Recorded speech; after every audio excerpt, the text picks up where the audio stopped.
The earliest beginnings of what would become the Shang Dynasty can only be understood by first looking back into the long process of civilization along the Yellow River Valley. Before the appearance of rulers who would later be remembered as kings of Shang, the river basins of northern China already supported cultures that experimented with farming, pottery, and social organization. Archaeologists have uncovered layers of settlements stretching thousands of years before written memory, communities that show how human life slowly adapted to the demands of the river plain. The Neolithic cultures of Yangshao and Longshan in particular formed the essential groundwork upon which the later dynasties would rise. Their people cultivated millet in carefully cleared fields, domesticated animals for food and labour, and crafted black pottery vessels with remarkable skill. In their settlements one can already see the seeds of social stratification, where some individuals commanded more resources than others, and where certain families came to hold greater ritual authority. These layers of early Chinese life show us that by the time the Shang dynasty emerged, there was already a deep reservoir of cultural development that would feed into its political and spiritual systems. Legends speak of the Xia dynasty as the first true ruling house of China, though concrete archaeological confirmation remains elusive. The stories of Xia rulers, handed down through chronicles written much later, describe a lineage of kings who governed by controlling floods and organising labour. Yu the Great, the most famous of them, was said to have divided the land into provinces and established a precedent for dynastic succession. While the Xia remain partially shrouded in myth, their supposed existence provided the Shang with an ancestral framework. The Shang could position themselves not as the inventors of civilization from nothing, but as inheritors and refiners of what came before. This sense of continuity mattered deeply in Chinese political culture, for legitimacy was rarely claimed in isolation, but instead through connection to earlier rulers and to the favour of heaven. The Shang, therefore, rose not only through conquest, but also through a cultural narrative that linked them to the Xia and to the timeless rhythms of the Yellow River. Archaeological finds at sites such as Erlitou suggest that an advanced Bronze Age culture did exist in the period traditionally ascribed to the Xia. Large palatial foundations, sophisticated bronze workshops, and organised burial practices show that central authority had already begun to crystallize in China. Centuries before the Shang were recognized as rulers. Whether Erlitou represents the Xia directly or a precursor culture remains debated. But what is clear is that the Shang emerged in a landscape where political centralization and elite culture were already underway. The Shang did not rise suddenly in a void. They were part of a continuum that stretched back through centuries of experimentation with governance, ritual, and technology. By the 2nd millennium BCE, these cultural currents converged into the formation of what would later be remembered as the Shang Dynasty. The earliest Shang leaders were not kings of a vast empire at first, but rather chieftains in a competitive landscape of rival clans. They commanded loyalty through control of bronze weaponry, ritual expertise, and access to agricultural surplus. Step by step, the Shang expanded their authority by incorporating neighbouring groups, sometimes through warfare, other times through alliances sealed by marriage or ritual exchange. In this process, the Shang established themselves as more than one clan among many. They positioned themselves as custodians of the cosmic order. To govern was not simply to hold armies or fields, but to maintain balance between the human world and the realm of the spirits. It was in this religious dimension that the Shang found their deepest source of power, for through their rituals, sacrifices, and divinations, they claimed the unique ability to communicate with ancestors and deities on behalf of their people. The figure remembered as Tang the Victorious embodied this transformation most clearly. According to later accounts, Tang overthrew the last Xia ruler, a king remembered for his cruelty and excess, and in doing so justified the Shang claim to legitimacy. The idea that a corrupt ruler could lose heaven's favour and be replaced by a more virtuous house would become one of the most enduring themes of Chinese history.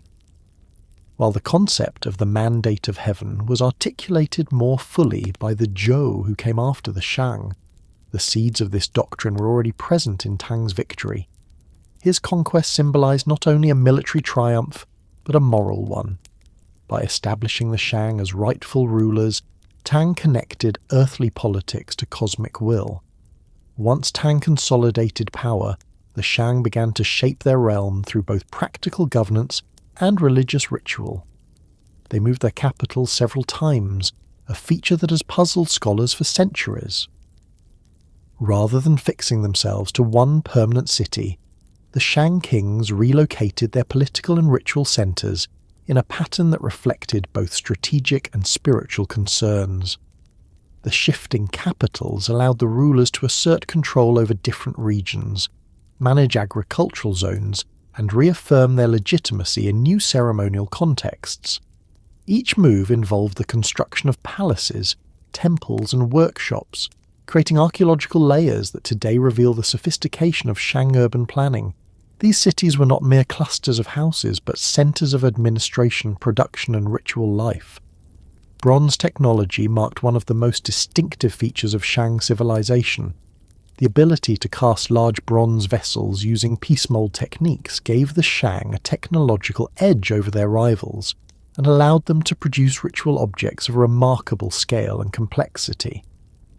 These vessels were not simply utilitarian items, they were sacred containers used in ceremonies that linked the living with the ancestors. The inscriptions and motifs on them tell stories of battles, hunting expeditions, and offerings to the spirits. They also served as markers of status, for only the elite could commission and own such vessels. The concentration of bronze technology in the hands of the ruling class reinforced social hierarchy, for to control bronze was to control both weaponry and ritual prestige. Equally important was the development of writing during the Shang period, most famously preserved on oracle bones. These bones, usually ox scapulae or turtle plastrons, were inscribed with questions posed to the ancestors or to deities. The bones were then subjected to heat until cracks formed, and diviners interpreted the patterns as answers from the spiritual realm. The inscriptions that survive on these bones form the earliest known corpus of Chinese writing. They record not only the divinations themselves, but also the names of kings, events of battles, harvest outcomes, and ritual performances. Through them, we glimpse the anxieties and concerns of the Shang elite, their constant dialogue with the unseen forces that governed their world. The writing system they developed would evolve over millennia, but always carried the prestige of having been born in sacred ritual. The Shang religious worldview was built upon reverence for ancestors and recognition of powerful natural deities. The king himself acted as the chief mediator, performing sacrifices that ensured harmony between the human community and the spirits of the dead. Ancestors were not distant memories, but active participants in daily life. They influenced the outcome of wars, the fertility of crops, and the stability of the state. To neglect them was unthinkable, for without their favour, disaster would follow. At the same time, the Shang recognized higher powers, such as Shangdi, a supreme deity associated with the heavens. In ceremonies directed to Shangdi, the king demonstrated his unique role as the one capable of reaching the highest spiritual authority. This fusion of political and religious authority gave the Shang ruler immense power, not only as a military commander and administrator, but as the indispensable channel between heaven and earth. Life at the royal court reflected this fusion of ritual and power. The king was surrounded by nobles who managed territories, commanded armies, and supplied tribute. These nobles were bound to the king through kinship ties and through participation in the great ceremonies that structured the Shang year. The court also included diviners, ritual specialists, artisans, and scribes, each of whom played a role in maintaining the complex machinery of Shang governance. Women at court held significant influence as well, as queens and consorts could direct rituals, command land, and in some cases lead military campaigns. Archaeological discoveries such as the tomb of Fu Hao reveal how women could wield extraordinary authority, being buried with weapons, bronze vessels, and servants that testified to their status. Beyond the palace walls, the majority of Shang subjects lived as farmers, tending millet fields and raising livestock. Their labour sustained the elite, and in return they participated in communal rituals that bound them to the greater order of Shang society. Farmers constructed their houses from rammed earth and timber, living in settlements that clustered around the larger urban centres. While they did not share the luxury of the ruling class, they were integral to the system of tribute and labour that supported the dynasty. Craftsmen produced pottery, jade ornaments, and bronze items, often working under the direction of the state.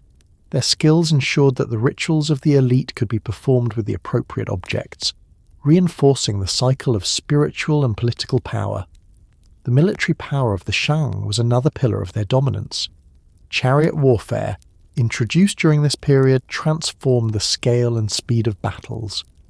Horses, harnessed to lightweight chariots, gave Shang armies mobility and striking force that few rivals could match. Warriors armed with bronze-tipped spears, axes and daggers fought under banners that represented their clans. War was not only a matter of survival and expansion, but also a sacred act, often accompanied by rituals and sacrifices meant to secure victory. Captives taken in battle were sometimes sacrificed in ceremonies, their deaths reinforcing the link between military conquest and cosmic order. The Shang king, as commander, embodied both the earthly strategist and the divinely sanctioned war leader. As the Shang expanded, they encountered neighbouring groups beyond their central domain. Some were incorporated into the Shang system through tribute and intermarriage, while others resisted and became targets of military campaigns. The oracle bone inscriptions record frequent references to these neighbours, naming them as allies or enemies, depending on the shifting tides of politics. Through these interactions, the Shang defined their own identity, distinguishing between those who shared in the rituals of the dynasty and those who remained outside its order. This cycle of rule, ritual and warfare repeated across generations of Shang kings, each of whom maintained authority by performing the correct sacrifices and commanding loyalty through both kinship and force. Over time, the dynasty established a rhythm that bound the people of the Yellow River Valley into a shared cultural and political world. This world was fragile, dependent on the king's ability to sustain the favour of the ancestors and to defend against external threats. Yet for centuries, the Shang maintained their place, leaving behind a record in bone, bronze and earth that testifies to their enduring influence. From this early foundation, the story of the Shang deepens further, as each king, each capital, and each ritual built upon the legacy of those who came before. The dynasty's rise was not a single event, but a long unfolding, a steady accumulation of power, belief, and tradition that carried the people of the Yellow River into a new era of organised civilization. The story of how the Shang rose cannot be separated from the memory of the Xia, a dynasty that later writers described as the first to rule China. Whether the Xia were an actual dynasty, with a line of historical kings or a collection of early Bronze Age cultures later unified in memory is still a matter of debate. What is clear is that the Shang positioned themselves in deliberate contrast to the Xia, using the story of their predecessor to justify their own authority. In Chinese political thought, succession was rarely explained as simple conquest.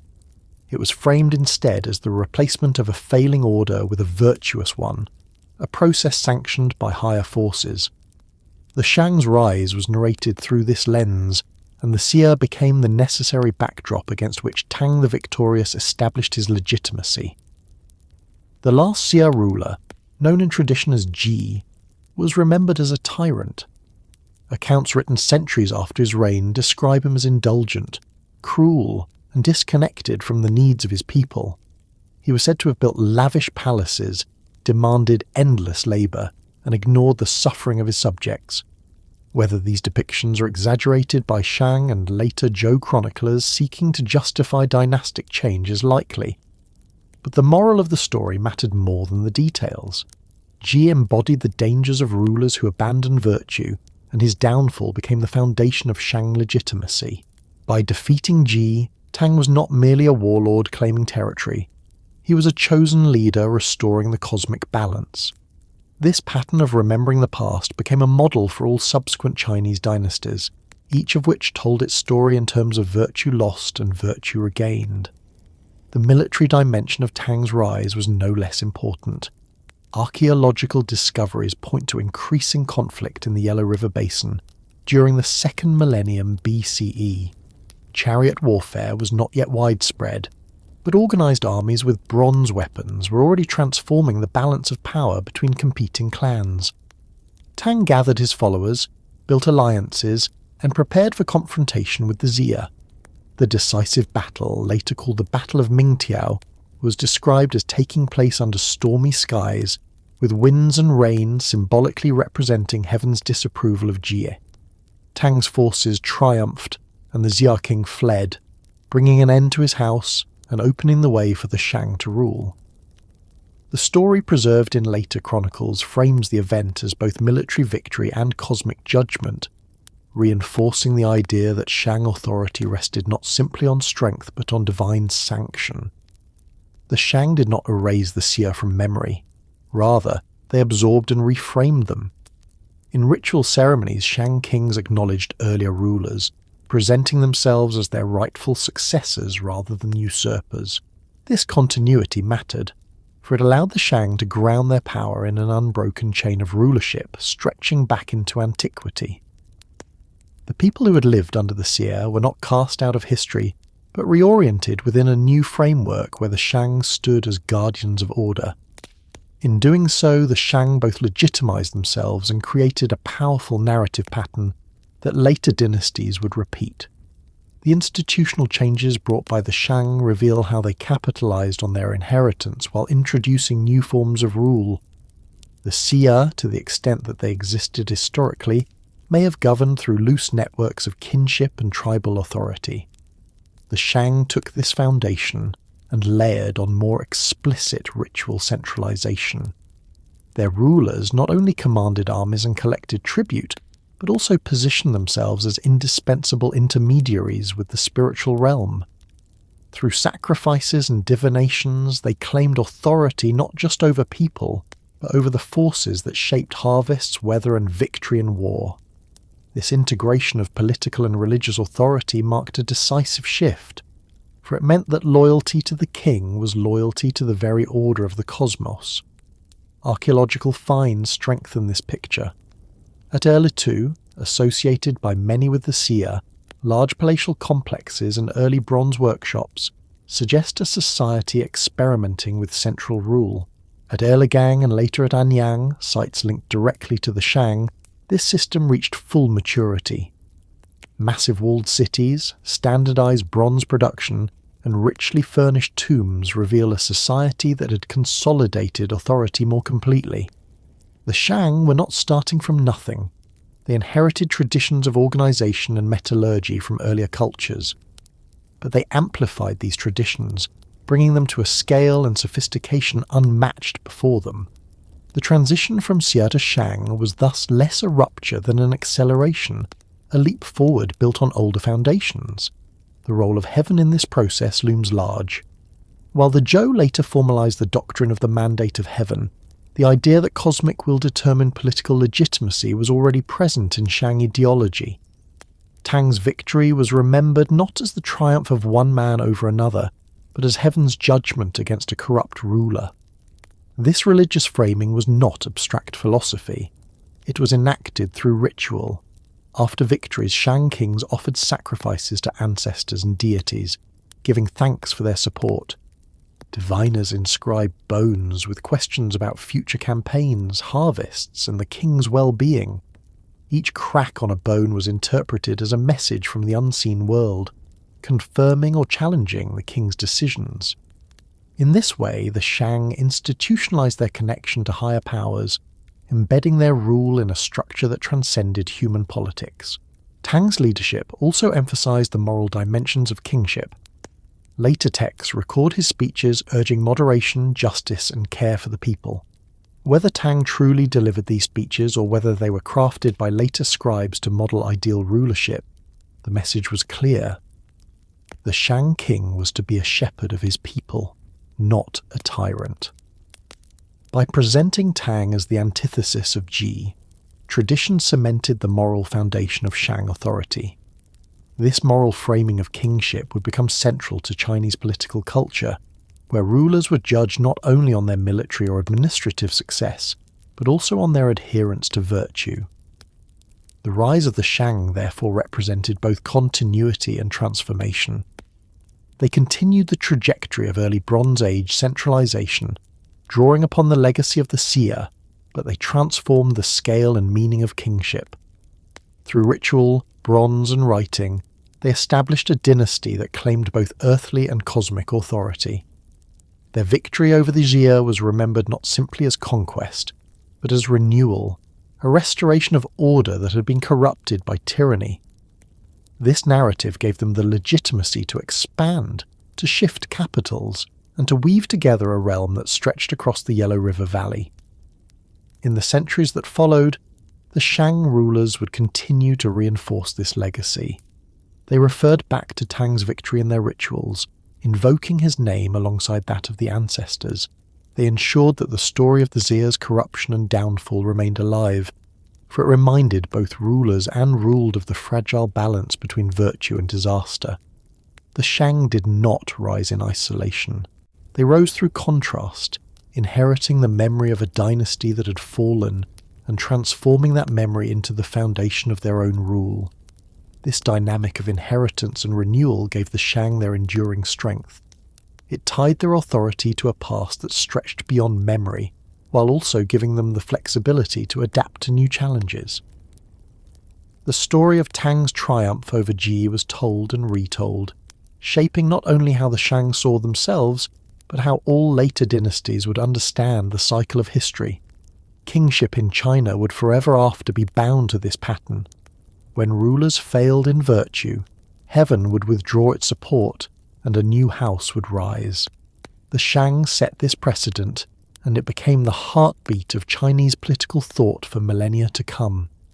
As the Shang consolidated their victory, their shifting capitals began to mark the landscape, each new centre a statement of power and legitimacy.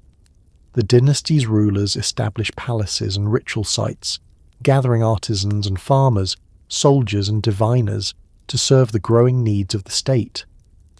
The memory of the Xia remained in the background, a reminder of how power could be lost, even as the Shang projected their own authority into the future.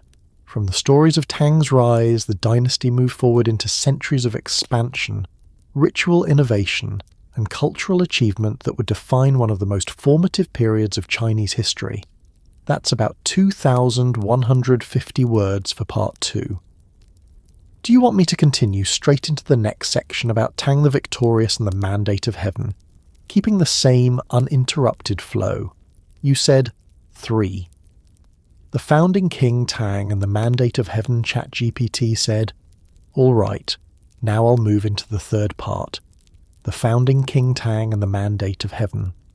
Like before, I'll keep it in the same immersive, continuous style, at least 2,000 words, with no chapter markers, no subheadings, no repeated linking phrases, and no hard endings. It will flow as a long narration so it connects naturally to the earlier parts. Tang, remembered as Tang the Victorious, stands at the very centre of the Shang story, the figure who transformed a powerful clan into the ruling house of the first fully documented dynasty in Chinese history. He was not simply the leader of a rising power, but a man who defined what it meant to be a king in the early Chinese imagination. The chronicles written centuries later presented him as both conqueror and moral exemplar, the man who set the tone for all rulers who followed. His role in defeating Ji of Xia had already been framed as heaven's judgment against corruption, but the legacy of his reign went beyond that single moment of triumph. It was in Tang's time that the Shang kingship acquired its full religious and political form, a model that would endure for generations. The accounts describe Tang as patient, deliberate, and cautious in his rise. He did not immediately hurl his forces against Ji, but gathered strength gradually, building alliances with neighbouring clans and consolidating his base of power. His virtue, according to later writings, attracted followers who were weary of Ji's excess. The image of Tang as a just and moderate leader was emphasized in order to draw a contrast with the Xia tyrant, creating a moral drama in which the people naturally gravitated to the ruler chosen by heaven. This moral framing of politics, though preserved in texts compiled centuries later, reflected the central concern of early dynastic rule, that power had to be justified not merely by strength, but by adherence to a higher standard of virtue. When Tang finally confronted Ji, the symbolism of the conflict was carefully remembered. The battle at Mingtiao was said to have taken place in a storm, rain, and thunder breaking across the field as the two sides met. Tang's victory was not only the triumph of one army over another, but the visible sign of heaven's disfavour toward Ji. Later traditions claim that Tang refused to gloat over his fallen enemy, that he emphasized his role as restorer rather than destroyer. This image of Tang as the man who liberated the people from tyranny became the foundation of Shang legitimacy. He was remembered less as a conqueror bent on glory than as a servant of heaven's will, acting to restore balance when human misrule had disrupted it. Once he assumed the throne, Tang faced the challenge of transforming conquest into governance. His court became the focal point of a new order, one in which ritual and politics were intertwined. Tang issued proclamations emphasizing moderation in taxation, fairness in justice, and reverence for the ancestors. The idea was that the king's role was not to enrich himself at the expense of the people, but to act as the guarantor of harmony between heaven, earth, and humanity. In one speech preserved in later texts, Tang declared that if the people suffered, it was the king who bore responsibility. This willingness to place the burden of cosmic order on the ruler himself set a precedent that would shape the Chinese conception of monarchy for centuries. The religious dimension of Tang's kingship was especially important. The Shang belief system revolved around communication with the ancestors and deities, and the king stood at the centre of this network. Tang performed sacrifices to heaven, to Shangdi, and to the spirits of his forebears, ensuring that the dynasty began on a foundation of ritual legitimacy. The oracle bone inscriptions that appear later in the dynasty reflect this system fully matured, but the roots of it were laid in Tang's reign. By establishing himself as the necessary intermediary between the human and spiritual realms, Tang made the kingship indispensable. Without the king, the people could not hope to maintain the favour of the ancestors, and without that favour, disaster would surely follow. Tang's reign also demonstrated the balance between military force and ritual responsibility. He continued to wage campaigns against rivals who had not submitted after Ji's fall, consolidating Shang power across the Yellow River Basin. Yet these wars were not remembered as mere conquests. They were framed as acts of order, bringing wayward peoples into alignment with the cosmic system presided over by the Shang. After victories, Tang offered sacrifices to thank heaven and the ancestors, emphasizing that success was not his alone but granted by higher powers. This humility in the face of divine authority became a hallmark of the Shang ideology of rule. The king could be mighty in battle, but he was never more than a servant of the will of heaven. The idea that heaven could withdraw its favour was already implicit in Tang's rise, though it would later be given its most systematic form by the Zhou as the mandate of heaven. Tang's victory over Ji provided the clearest demonstration of this principle. When a ruler lost virtue, heaven withdrew its support and disaster followed. Tang, by contrast, was remembered as the man who aligned himself with heaven's will and thus succeeded. This concept gave political change a moral framework. Dynastic succession was not explained as raw conquest, but as the fulfillment of cosmic justice. In this sense, Tang was the first Chinese king to embody the idea of a ruler who held power conditionally under the watchful eye of heaven. The way Tang treated his subjects reinforced this idea. Later writings tell of how he reduced burdens on the people, remitted punishments, and encouraged agriculture. Whether these stories reflect historical reality or later idealization is difficult to say, but their preservation shows the importance of portraying Tang as a benevolent ruler. He was not remembered for cruelty or self-indulgence, but for fairness and concern for his people's well-being. This portrayal reinforced the legitimacy of the dynasty he founded. If Tang was remembered as a model of virtue, then his descendants could claim to rule in continuity with that virtue, even when their own reigns were less exemplary. The moral symbolism of Tang's reign extended into ritual and cosmology. The sacrifices he performed were not isolated acts, but part of a carefully structured relationship between the dynasty and the cosmos. By offering animals, food, and bronze vessels to the spirits, Tang renewed the bonds that held the world together. His role as sacrificer was as important as his role as military commander. The king was the pivot around which the entire order of Shang society revolved, and Tang established this model firmly in his reign. Later kings would repeat these rituals, inscribe their questions on oracle bones, and continue the cycle of communication with heaven and the ancestors, but it was Tang who gave this pattern its first royal form. Tang's legacy also included the establishment of the Shang as a dynasty with a sense of continuity.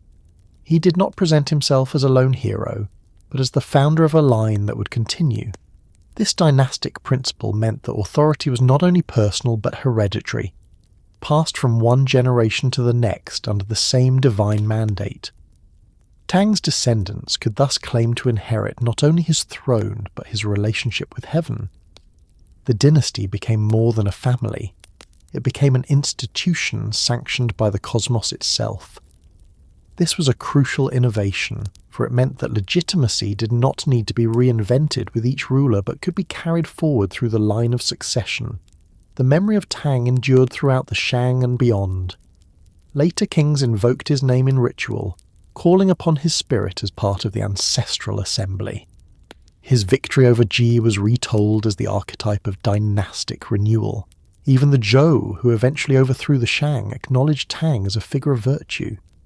In their version of history, Tang had indeed possessed heaven's favour, but later Shang kings had lost it, just as Jie had before them. In this way, Tang's example became the standard against which all subsequent rulers were measured.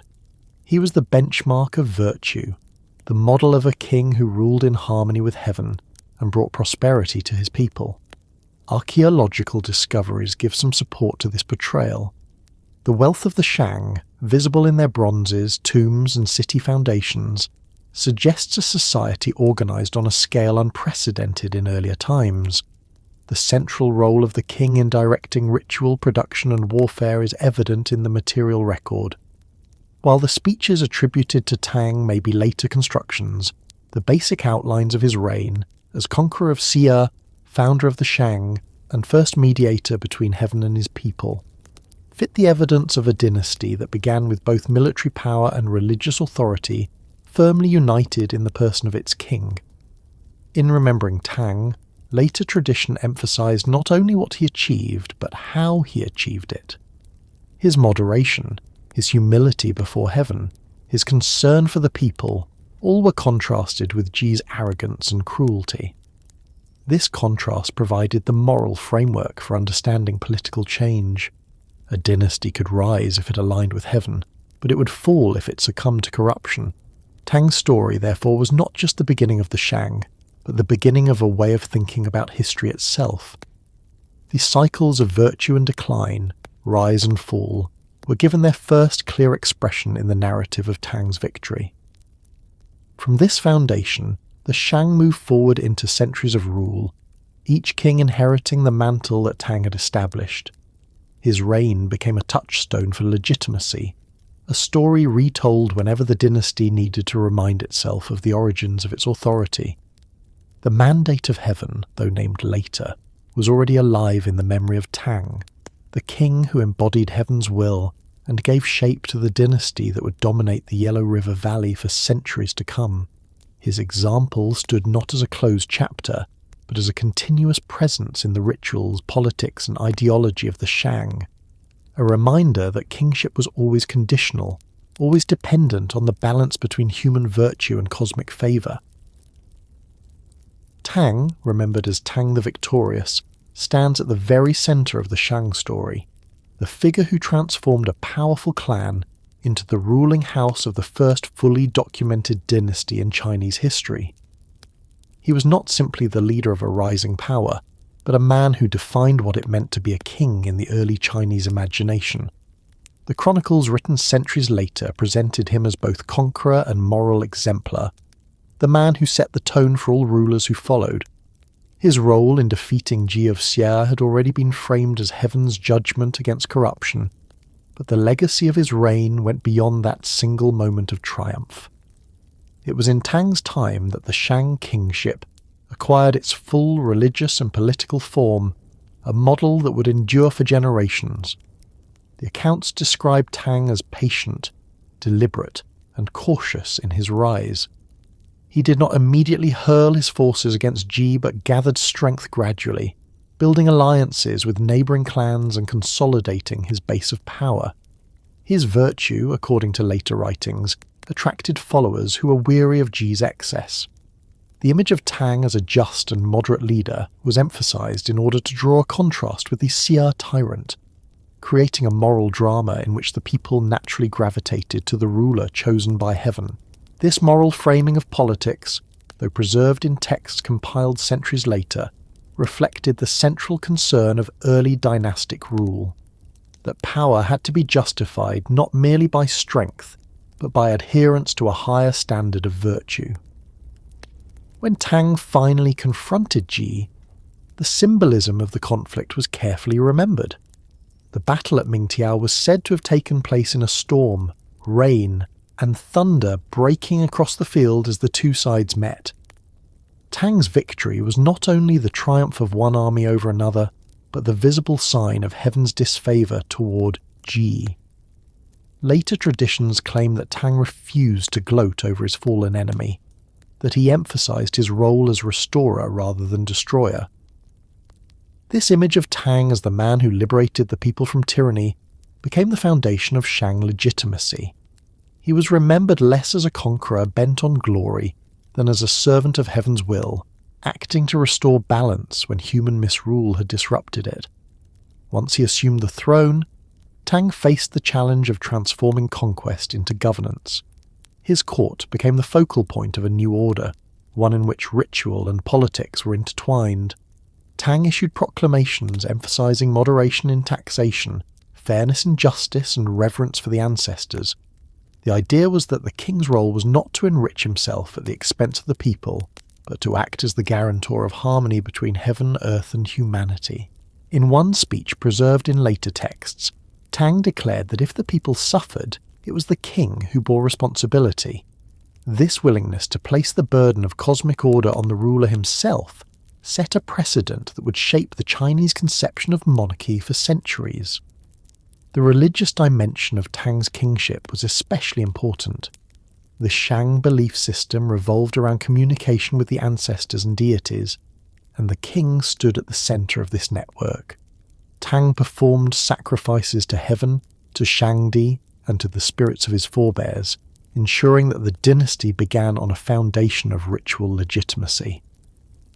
The oracle bone inscriptions that appear later in the dynasty reflect this system fully matured, but the roots of it were laid in Tang's reign. By establishing himself as the necessary intermediary between the human and spiritual realms, Tang made the kingship indispensable. Without the king, the people could not hope to maintain the favour of the ancestors, and without that favour, disaster would surely follow. Tang's reign also demonstrated the balance between military force and ritual responsibility.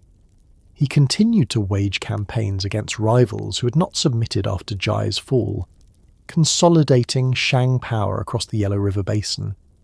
Yet these wars were not remembered as mere conquests. They were framed as acts of order, bringing wayward peoples into alignment with the cosmic system presided over by the Shang. After victories, Tang offered sacrifices to thank heaven and the ancestors, emphasizing that success was not his alone but granted by higher powers.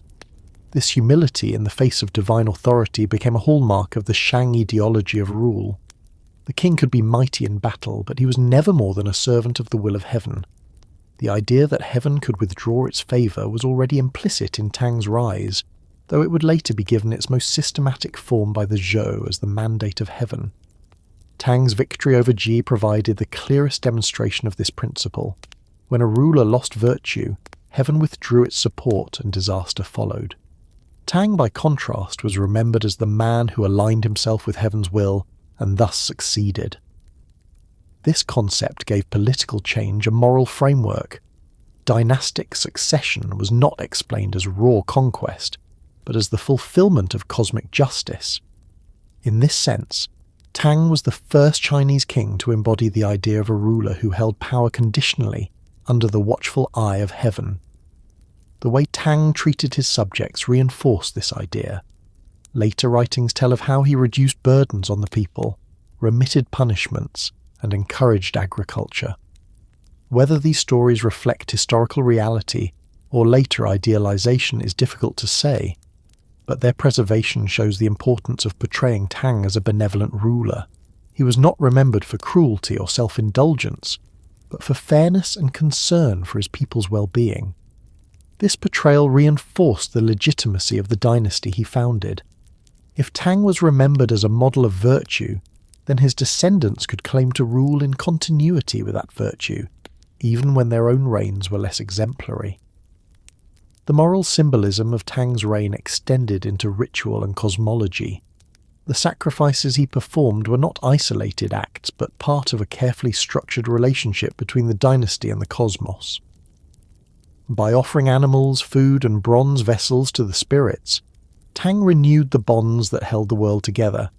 His role as sacrificer was as important as his role as military commander. The king was the pivot around which the entire order of Shang society revolved, and Tang established this model firmly in his reign. Later kings would repeat these rituals, inscribe their questions on oracle bones, and continue the cycle of communication with heaven and the ancestors. But it was Tang who gave this pattern its first royal form. Tang's legacy also included the establishment of the Shang as a dynasty with a sense of continuity. He did not present himself as a lone hero, but as the founder of a line that would continue. This dynastic principle meant that authority was not only personal, but hereditary, passed from one generation to the next under the same divine mandate. Tang's descendants could thus claim to inherit not only his throne, but his relationship with heaven. The dynasty became more than a family. It became an institution sanctioned by the cosmos itself. This was a crucial innovation, for it meant that legitimacy did not need to be reinvented with each ruler, but could be carried forward through the line of succession. The memory of Tang endured throughout the Shang and beyond. Later kings invoked his name in ritual, calling upon his spirit as part of the ancestral assembly. His victory over Ji was retold as the archetype of dynastic renewal.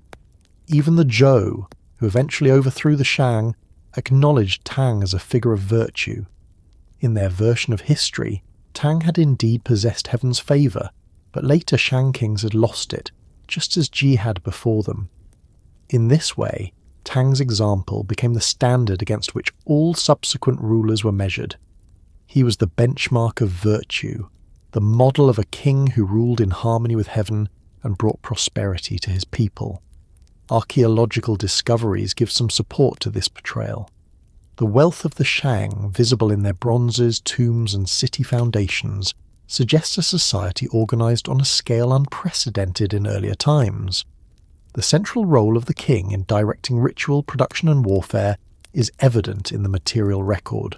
While the speeches attributed to Tang may be later constructions, the basic outlines of his reign, as conqueror of Xia, founder of the Shang, and first mediator between heaven and his people, fit the evidence of a dynasty that began with both military power and religious authority firmly united in the person of its king. In remembering Tang, later tradition emphasized not only what he achieved, but how he achieved it. His moderation, his humility before heaven, his concern for the people, all were contrasted with Ji's arrogance and cruelty. This contrast provided the moral framework for understanding political change. A dynasty could rise if it aligned with heaven, but it would fall if it succumbed to corruption. Tang's story, therefore, was not just the beginning of the Shang, but the beginning of a way of thinking about history itself. The cycles of virtue and decline, rise and fall, were given their first clear expression in the narrative of Tang's victory.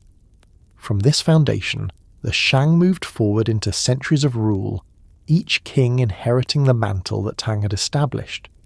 His reign became a touchstone for legitimacy, a story retold whenever the dynasty needed to remind itself of the origins of its authority.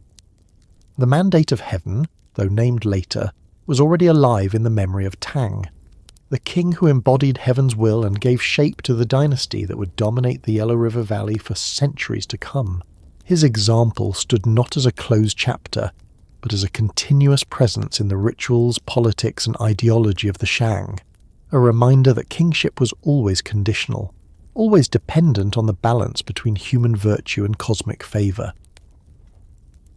When Tang secured his victory and established the Shang as the legitimate rulers of the realm, one of the first challenges he and his descendants faced was the question of where power should be centred. The landscape of northern China during the second millennium BCE was not a land of one great imperial city, but a mosaic of settlements, river plains, and regional centres, each carrying strategic and symbolic importance.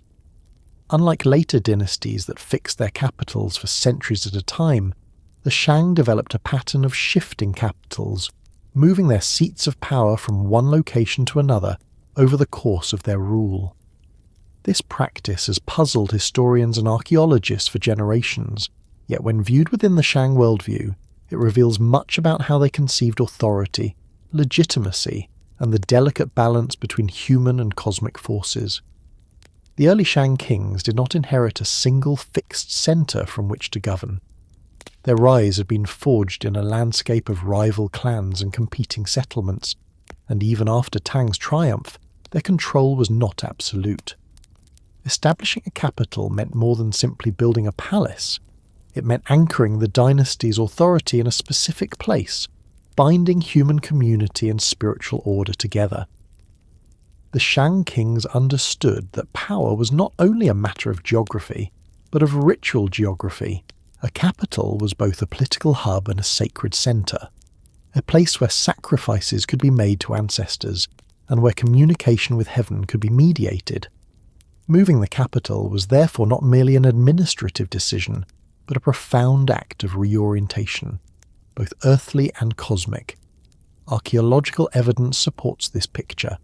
Excavations have revealed several Shang sites that served as capitals at different points in the dynasty's history. Each site contained not only the remains of palatial buildings and workshops, but also altars, ancestral temples, and burial grounds, suggesting that the capital was conceived as an integrated ritual and political space. In these sites, rammed earth foundations mark the outlines of grand structures where kings would have presided over ceremonies, received tribute, and directed military campaigns. Bronze workshops clustered nearby produced the ritual vessels essential for the sacrifices that sustained Shang legitimacy. Burial sites contained the remains of nobles, retainers, and even sacrificial victims, their arrangement reflecting the hierarchy of Shang society. Together, these elements reveal how the Shang capital was not simply a city, but a microcosm of their entire worldview. The reasons for shifting capitals were multiple. Environmental conditions likely played a role. The Yellow River, known for its floods and changes of course, could render certain areas unstable or less productive over time. By relocating the capital, the Shang kings could adapt to shifting ecological realities, ensuring that their seat of power remained in fertile and defensible territory. Political considerations also mattered. Moving the capital closer to newly subdued regions allowed the kings to assert authority more directly, bringing rebellious areas under closer supervision. Ritual concerns were perhaps the most important of all. By relocating the dynasty's sacred centre, the king could symbolically renew his mandate, aligning his reign with fresh ancestral blessings and new cosmological orientations. Each move was thus both practical and sacred, reflecting the unique integration of politics and religion in Shang kingship. One of the earliest Shang capitals identified by tradition was at Bo, associated with Tang himself. Bo served as the dynasty's first great centre after Tang's victory, a place where the new order was consolidated. Here Tang is said to have offered sacrifices to heaven and to his ancestors, establishing the pattern of ritual that would define Shang kingship. The capital at Bo symbolised the transition from the Xia to the Shang, the moment when a new dynasty laid claim to cosmic legitimacy. Its foundations, though only dimly glimpsed through later records and archaeological traces, represented the point where Shang identity was first anchored in physical and spiritual space. Subsequent kings continued this pattern, relocating the capital as circumstances demanded. Each move was marked by the construction of new palaces, temples and altars, requiring immense mobilization of labour. Tens of thousands of workers would have been conscripted to build the rammed earth platforms, carve and transport timber beams, and produce the bronzes, ceramics and jades necessary to furnish the new capital.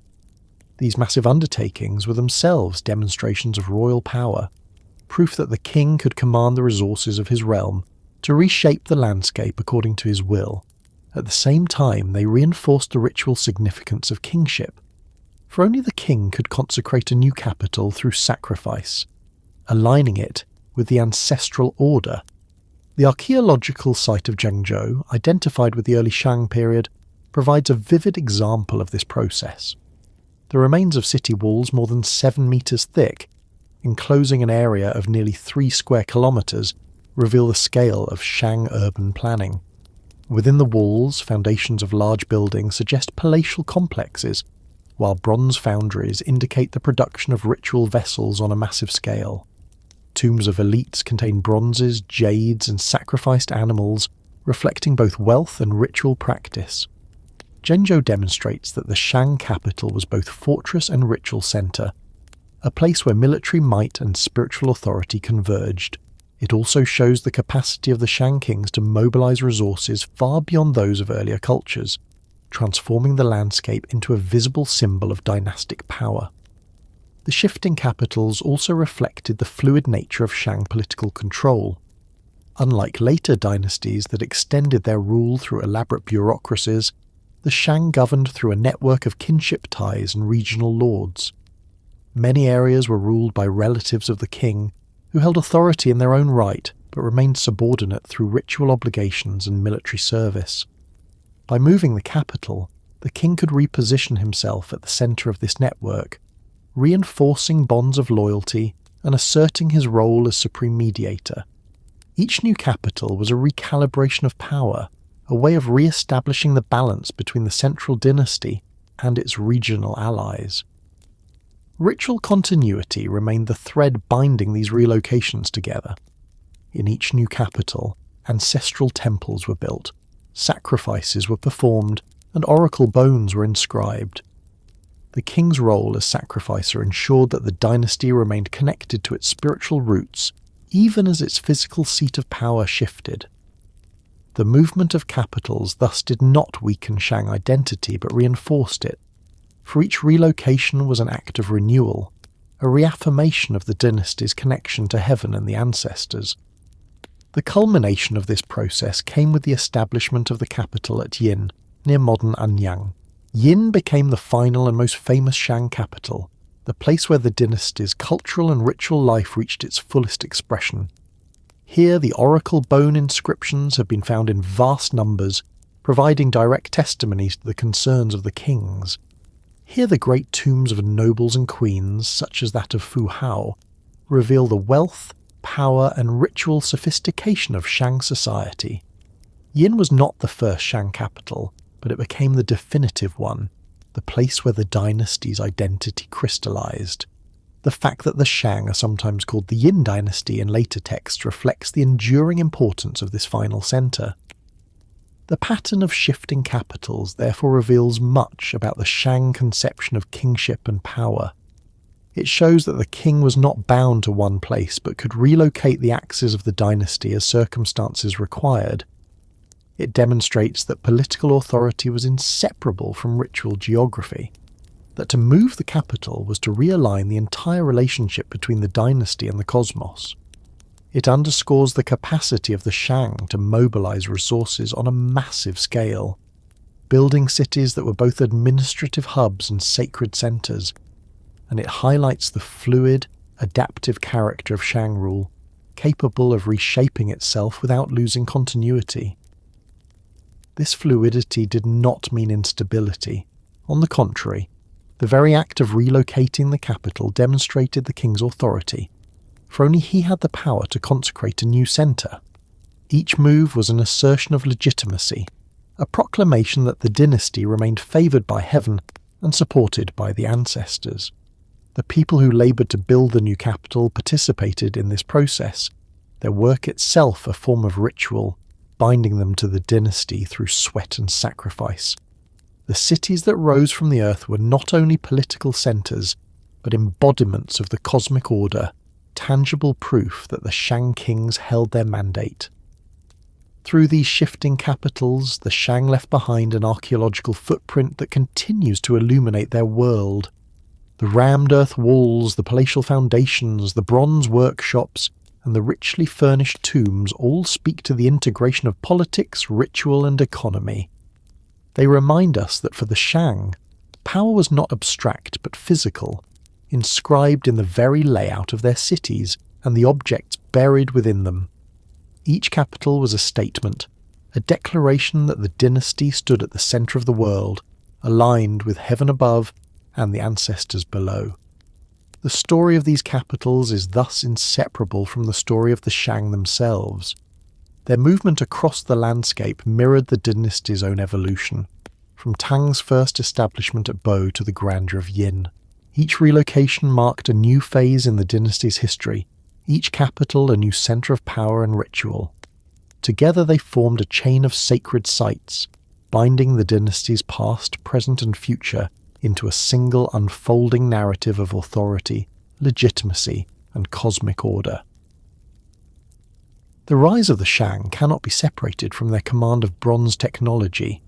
In many ways, bronze was the foundation upon which the dynasty's power rested, the medium through which ritual, warfare, and authority found their most enduring expression. To control bronze was to control both the practical tools of governance and the sacred vessels of communication with the ancestors. The Shang did not invent metallurgy in China, for earlier cultures had already experimented with copper and bronze casting, but they elevated it to a level of sophistication that distinguished them from all who came before. The mastery of bronze was not merely a technological achievement, it was the very essence of Shang civilization. At the heart of Shang bronze culture was the piece mould casting technique, a method that allowed for the production of vessels and weapons on a scale, and with a complexity unseen in contemporary cultures elsewhere in the world. Unlike the lost wax method used in Mesopotamia or the Mediterranean, the Shang technique involved creating a clay model of the desired object, then covering it with clay to form an outer mould. The mould was cut into sections and removed, the model scraped away, and the pieces reassembled with space left inside for the molten bronze. This method allowed for the creation of sharp angles, intricate designs, and large forms that would have been difficult to achieve otherwise. It also facilitated the reproduction of standardized shapes, enabling workshops to produce sets of vessels with remarkable consistency. The objects produced by this technique were not random tools, but highly specialized items with profound ritual significance. The most famous are the ritual vessels, ding cauldrons, goo goblets, yew wine containers, and many others, each with a specific function in sacrificial ceremonies. These vessels were decorated with intricate motifs, often featuring torty masks, dragons, and other stylized creatures. The meaning of these designs is still debated, but they clearly carried symbolic weight, linking the vessels to the spiritual world. To hold a bronze vessel was not simply to possess an object of wealth, it was to hold a conduit between the human and the divine. Only the elite had access to such objects, and their possession reinforced social hierarchy. The bronze vessel was both a tool of ritual and a badge of status, marking its owner as part of the ruling class. Weapons were another crucial application of bronze. Axes, spearheads, dagger axes, and arrowheads were cast in large numbers giving the Shang armies a decisive advantage over rivals who lacked such resources. The sharpness and durability of bronze weapons allowed Shang warriors to dominate the battlefield, while the standardization of forms ensured that entire armies could be equipped with similar tools of war. The combination of ritual bronzes and military bronzes demonstrates how technology underpinned both sides of Shang power, the sacred and the martial, the communication with ancestors and the defense of the dynasty's realm. Bronze production required vast resources. The ores had to be mined, often from distant locations, and then smelted in large furnaces. Archaeological finds suggest that the Shang organised extensive networks for the procurement of copper, tin and lead, the essential ingredients of bronze. Mines in regions far from the central Yellow River Valley may have supplied the dynasty, indicating that Shang influence extended through trade and tribute networks across wide distances. The transportation of these materials, the coordination of labour in workshops, and the control of the finished products all required centralised authority. Bronze was not simply a material, it was a system of power, binding together mining, transport, production and ritual use under the control of the king and his court. The scale of bronze production during the Shang is best illustrated by the famous ritual vessels recovered from tombs. Some of these objects weigh hundreds of kilograms, far beyond any practical use in daily life. Their size and elaboration make clear that they were symbols of power, crafted to demonstrate the wealth and authority of the dynasty. The creation of such massive bronzes required not only technical skill, but also the ability to mobilize vast amounts of labor and resources. Each vessel was a statement, proclaiming that the Shang king commanded both earthly and cosmic power. When buried in tombs, these bronzes continued to serve their ritual function, accompanying the deceased into the afterlife and ensuring the continuity of their status among the ancestors. The workshops that produced these objects were highly specialized. Evidence from sites such as Zhengzhou and Anyang reveals large foundries with standardized molds, tools and furnaces. Workers in these foundries were skilled artisans, trained in the complexities of the casting process.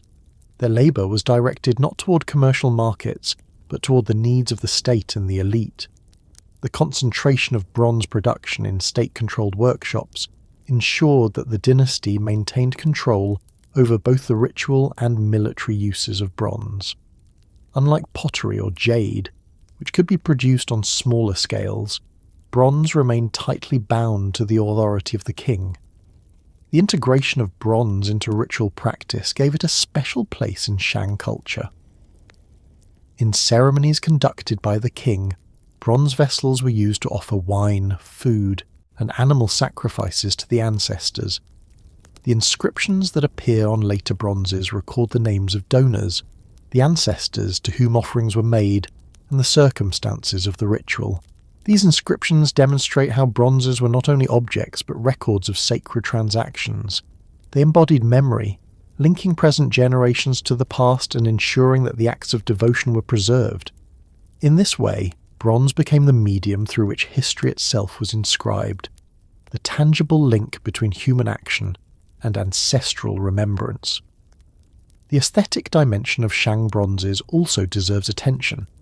The elaborate designs, spirals, masks, dragons and animal forms were not mere decoration but expressions of a worldview in which the natural and spiritual realms were deeply intertwined.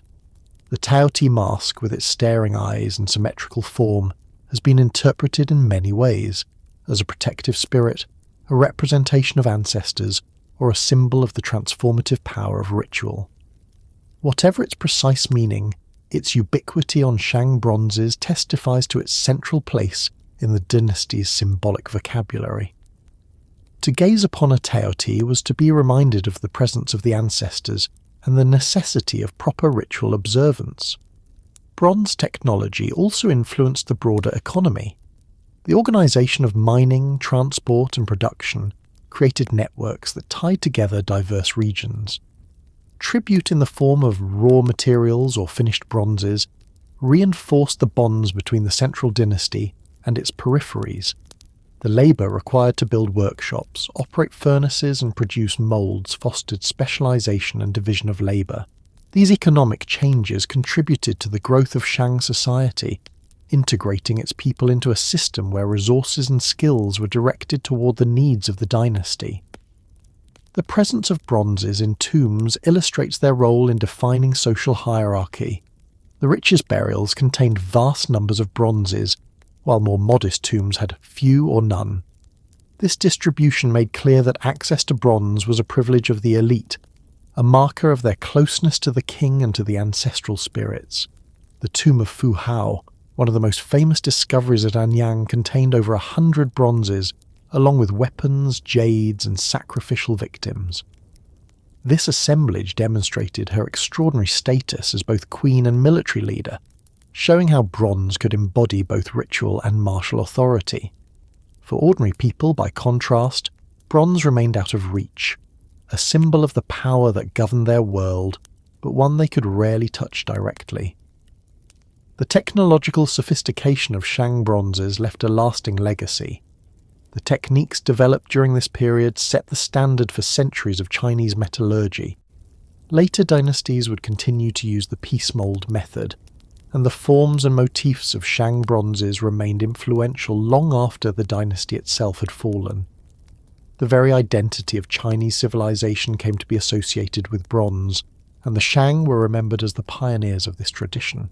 Their mastery of the medium ensured that their cultural imprint endured, preserved not only in texts but in the objects themselves, which continue to inspire awe in those who behold them today. The centrality of bronze to Shang society also helps explain why their civilization was able to dominate the Yellow River Valley for so long. Control over bronze meant control over the instruments of both ritual and war. It gave the dynasty the ability to maintain communication with the ancestors, ensuring cosmic legitimacy, while also equipping armies to defend and expand the realm. Bronze was thus both the voice of the ancestors and the blade of the warrior, uniting the sacred and the practical in a single medium. Without their mastery of this technology, the Shang could not have achieved the scale of power that they did. Yet bronze was not static. It was part of a dynamic system that required constant renewal. Mines had to be reopened, workshops maintained, artisans trained, and rituals performed. The Shang kings could never take bronze for granted, for their authority depended on its continued production and use.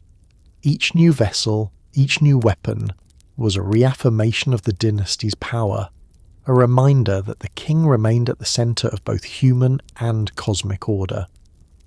In this way, bronze was not simply a technology, but a living tradition, renewed with each casting, each sacrifice, each burial. The foundations of Shang technology therefore rested not only on practical skill, but on a worldview that integrated metallurgy into the very fabric of society. Bronze was the medium through which the Shang expressed their identity, their authority, and their connection to the ancestors. It was the foundation of their rituals, the strength of their armies, the symbol of their hierarchy, and the legacy they left to posterity. To understand the Shang is to understand their bronzes, for in these objects the entire civilization finds its most enduring expression. From the heat of the furnaces and the labour of artisans to the solemnity of the ancestral temples and the clang of weapons in battle, bronze shaped every dimension of Shang life. It was the metal of kings, the voice of the spirits, and the backbone of a dynasty that stood at the dawn of recorded Chinese history. Among the most remarkable legacies of the Shang is their development of writing, preserved most vividly on oracle bones. These inscribed pieces of bone and shell are the earliest direct records of Chinese civilization, the first time that the thoughts, concerns, and rituals of a dynasty were set down in characters that would evolve into the Chinese script. To gaze upon an oracle bone today is to see the earliest moment when Chinese words left the realm of speech and entered the permanence of text.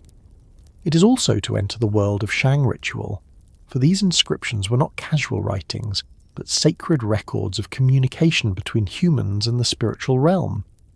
The oracle bones were typically ox scapulae or turtle plastrons, selected for their broad, flat surfaces. Before being used, they were carefully prepared by smoothing and shaping, often with drilled hollows that would later be used in the divination process. Onto these surfaces, scribes carved questions posed by the king or his diviners. The topics ranged widely: whether the harvest would be successful, whether a military campaign would succeed, whether rain would fall, whether the king's consort would give birth to a healthy child. These were not abstract inquiries, but urgent questions that weighed heavily on the rulers, for in Shang belief, the future could be glimpsed and influenced through proper communication with ancestors and deities. Once inscribed, the bones were subjected to heat, usually by applying a hot rod to the drilled hollows. The heat caused the bone or shell to crack, and the patterns of these cracks were interpreted by diviners as answers from the spiritual world. The process was not random. It was a structured act in which the cracks were read as meaningful signs, carrying messages from the ancestors or from Shangdi, the high deity. The diviner would announce the interpretation, and sometimes the result was carved onto the bone alongside the original question. In this way, the bones became not only instruments of divination, but records of the ritual itself, preserving both the inquiry and its outcome. The inscriptions on oracle bones are the earliest corpus of Chinese writing, and they already show a fully developed system. Thousands of different characters appear, many of which can be recognized as ancestors of later Chinese script. Some represent concrete objects, like animals, weapons, or natural elements. Others represent abstract ideas, phonetic sounds, or grammatical markers. The sophistication of the system suggests that writing had already been in use for some time before the oracle bones, though on perishable materials like wood or bamboo that have not survived. What survives, therefore, is not the first tentative steps of writing, but its mature form, integrated fully into the rituals of the Shang elite. The oracle bones reveal the extraordinary scope of concerns that occupied the Shang court. They asked about the king's health, the outcome of battles, the timing of rituals, the interpretation of dreams, the weather, and even the appearance of eclipses or unusual celestial events. Each question underscores the belief that nothing in human life was separate from the realm of spirits. Success in war, abundance in harvest, protection from disease, all depended on the favour of ancestors and deities, and divination was the means of securing that favour. The king, as the central figure in these rituals, bore the responsibility of ensuring that communication was maintained and that sacrifices were offered in the correct way. The presence of dates and names on the bones makes them invaluable historical sources. They record the reigns of Shang kings, battles fought against neighbouring tribes, and even the names of consorts and royal family members. Through them, historians have been able to reconstruct the sequence of Shang rulers and to gain insight into the events of their reigns. This is why the Shang is considered the first historically verifiable dynasty in China. The combination of archaeological remains and written records allows us to see the dynasty not only through legend, but through its own words. The use of writing on oracle bones also reveals the bureaucratic and ritual sophistication of the Shang state. The act of carving characters into bone required trained scribes, men who understood both the script and the ritual procedures. These scribes worked within the court, preserving the king's questions and the diviner's interpretations. Over time, the accumulation of thousands of inscribed bones created a vast archive of ritual communication. These archives were not meant for casual reading, but served as sacred records, ensuring that the dynasty's interaction with the spiritual world was remembered and preserved. Beyond the immediate function of divination, the oracle bones played a deeper role in shaping Chinese civilization. By recording events, names, and rituals, they anchored memory in text, allowing for continuity across generations. The bones testify to the central concern with ancestry, for many inscriptions record sacrifices to specific forebears, asking for their aid in present circumstances. This emphasis on lineage and memory became a defining feature of Chinese culture, reinforced by the written word. Writing in this context was not a neutral tool, but a sacred instrument, one that bound the living and the dead together. The very act of writing carried ritual weight. Carving a character into bone was not simply a matter of communication, it was a form of consecration. The permanence of the medium, resistant to decay, ensured that the questions posed to the ancestors would endure, unlike speech, which vanished as soon as it was uttered. The inscribed bone preserved the words in physical form, a lasting testimony of the king's devotion and inquiry.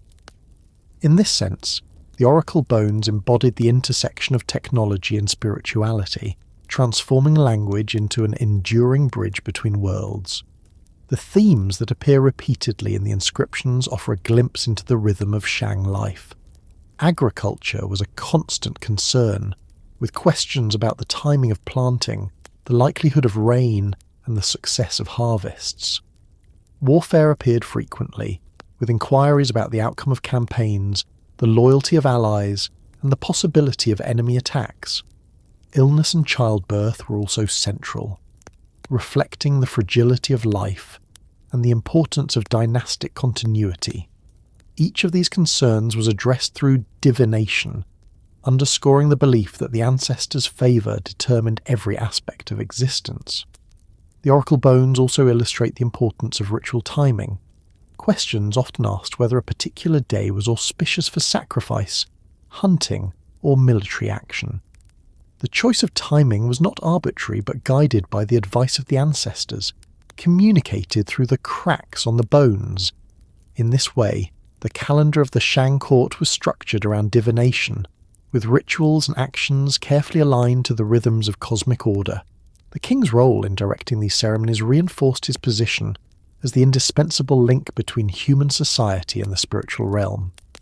The language of the inscriptions, though terse, provides remarkable insight into the concerns of the Shang.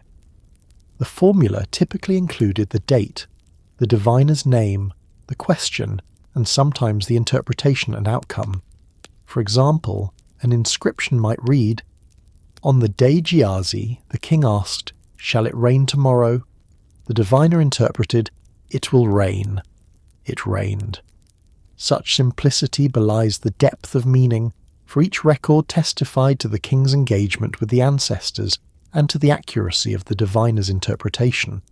Together, these brief inscriptions form a mosaic of Shang life, capturing the interplay of ritual, politics, and daily concerns. The birth of writing through the oracle bones had profound consequences for Chinese history. It established the foundation of a continuous written tradition that would endure for millennia. The characters carved into bone and shell evolved into the forms found on bronze vessels, then into the scripts of later dynasties, and ultimately into the Chinese writing still in use today. This continuity is one of the hallmarks of Chinese civilization, and it began with the Shang's need to record their conversations with the ancestors. What began as ritual inscriptions became the seed of a literary tradition that would shape the culture of East Asia for thousands of years. It is significant that writing in China emerged not for commerce, as in Mesopotamia, nor for royal monuments, as in Egypt, but for divination. This origin shaped the character of Chinese script and its cultural role. From the beginning, writing was associated with the sacred, with the duty of kingship, and with the continuity of lineage. Its function was not merely practical but deeply spiritual, linking human society to the cosmic order. This origin gave Chinese writing a prestige and gravitas that would never entirely fade, even as it expanded into other domains. The discovery of oracle bones in the late 19th century transformed our understanding of the Shang. Before then, the dynasty was known only from later texts, leading some scholars to doubt its historical reality.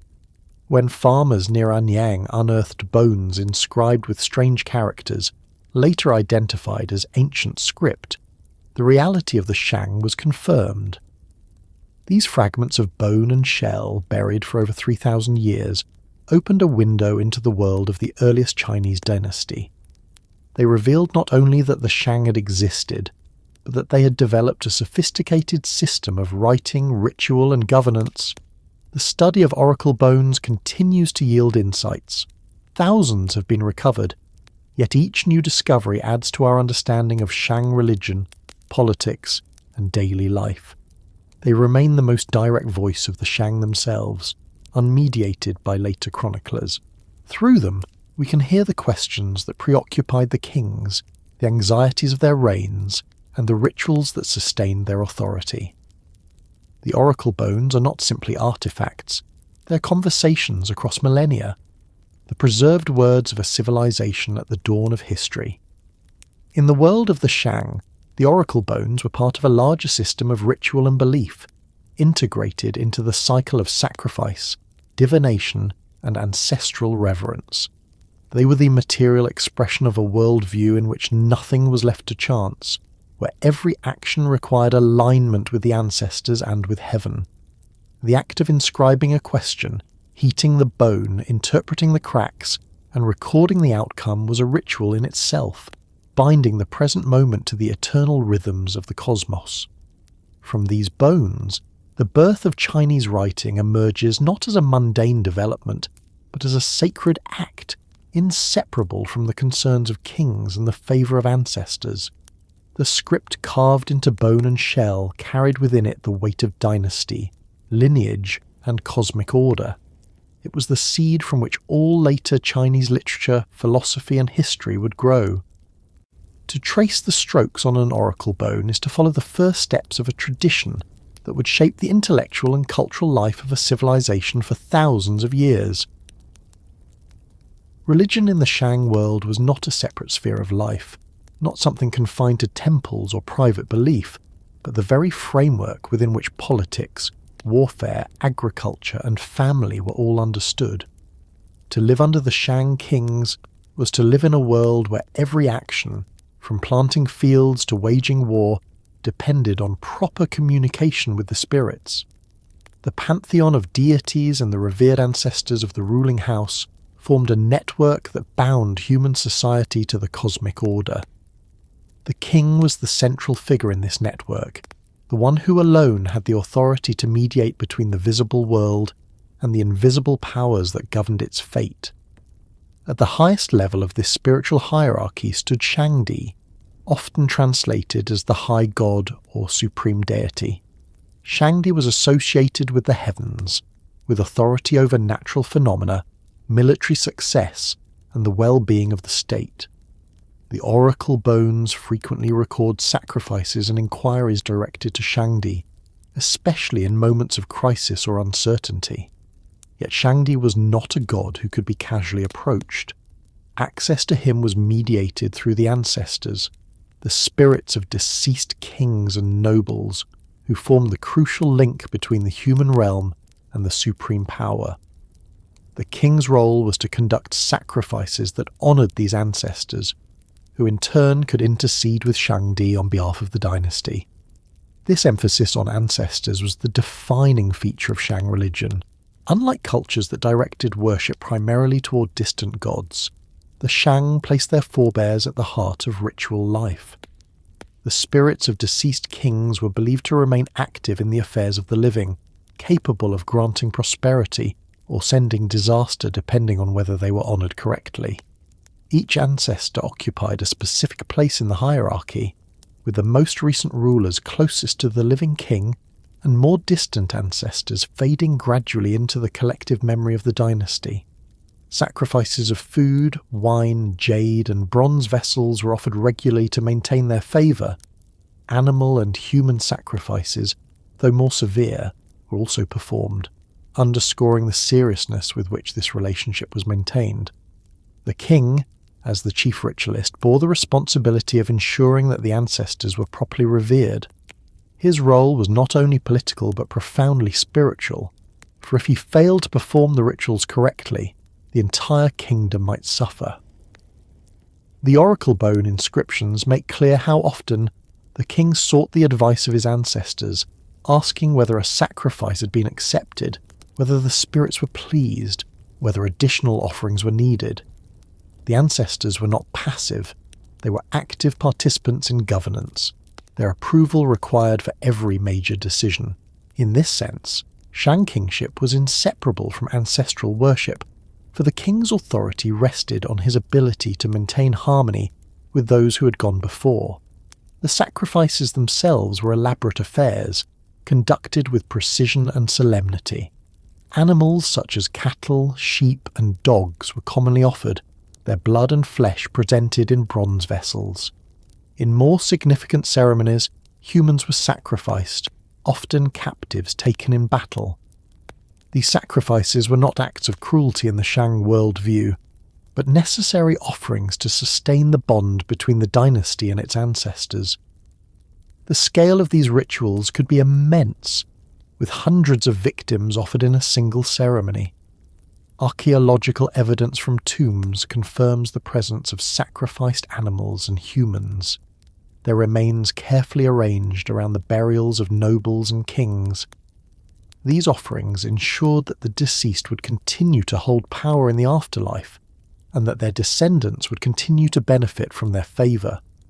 The pantheon of Shang religion extended beyond the ancestors and Shangdi. Natural powers were also venerated, including the sun, moon, rivers, mountains, and weather phenomena. The oracle bones contain questions directed to these forces, asking whether rain would come, whether drought would end, whether floods could be avoided. The Shang understood their environment as animated by spiritual powers, each requiring respect and ritual attention.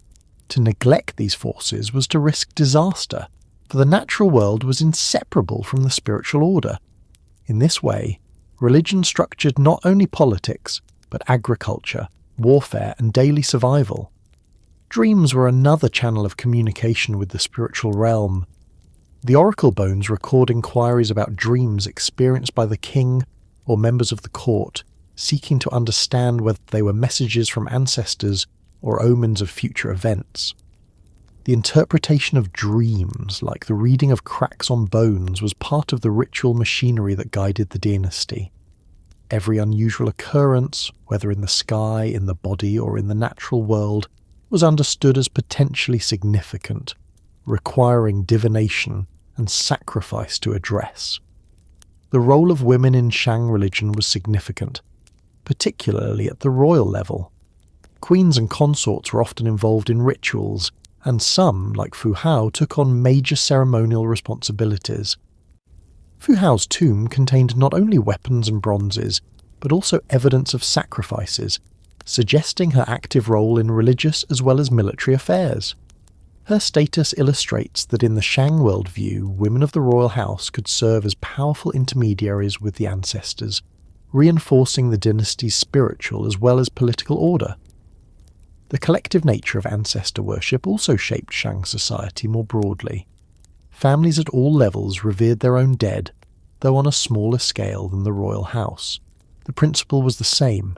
The spirits of the departed required offerings and respect, and in return they provided protection and prosperity. This practice reinforced kinship ties, for the living were bound together by their shared devotion to the dead.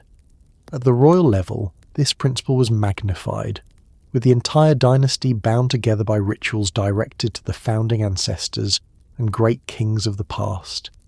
The king, in offering to them, acted on behalf of the whole people, ensuring that the blessings of the ancestors flowed to all. The archaeological record reinforces the centrality of these practices. Tombs of the Shang elite are filled with offerings, not only bronzes and jades, but the remains of animals and humans sacrificed at the time of burial. The arrangement of these tombs reflects the hierarchy of both human society and the spiritual world, with the deceased ruler at the centre, surrounded by attendants and offerings that would serve him in the afterlife. These burials were not private matters but public statements of power and continuity, ensuring that the ruler's spirit would continue to participate in the affairs of the dynasty. The pantheon of Shang religion was thus not a distant abstraction, but a lived reality, woven into the daily rhythms of the dynasty. The ancestors were present in every decision, every sacrifice, every battle. Shangdi loomed above as the supreme power, yet always mediated through the closer and more intimate spirits of the ancestors. Natural forces were honoured, dreams interpreted, omens scrutinised. The king stood at the centre of it all, not merely as a political leader, but as the indispensable link between his people and the unseen world.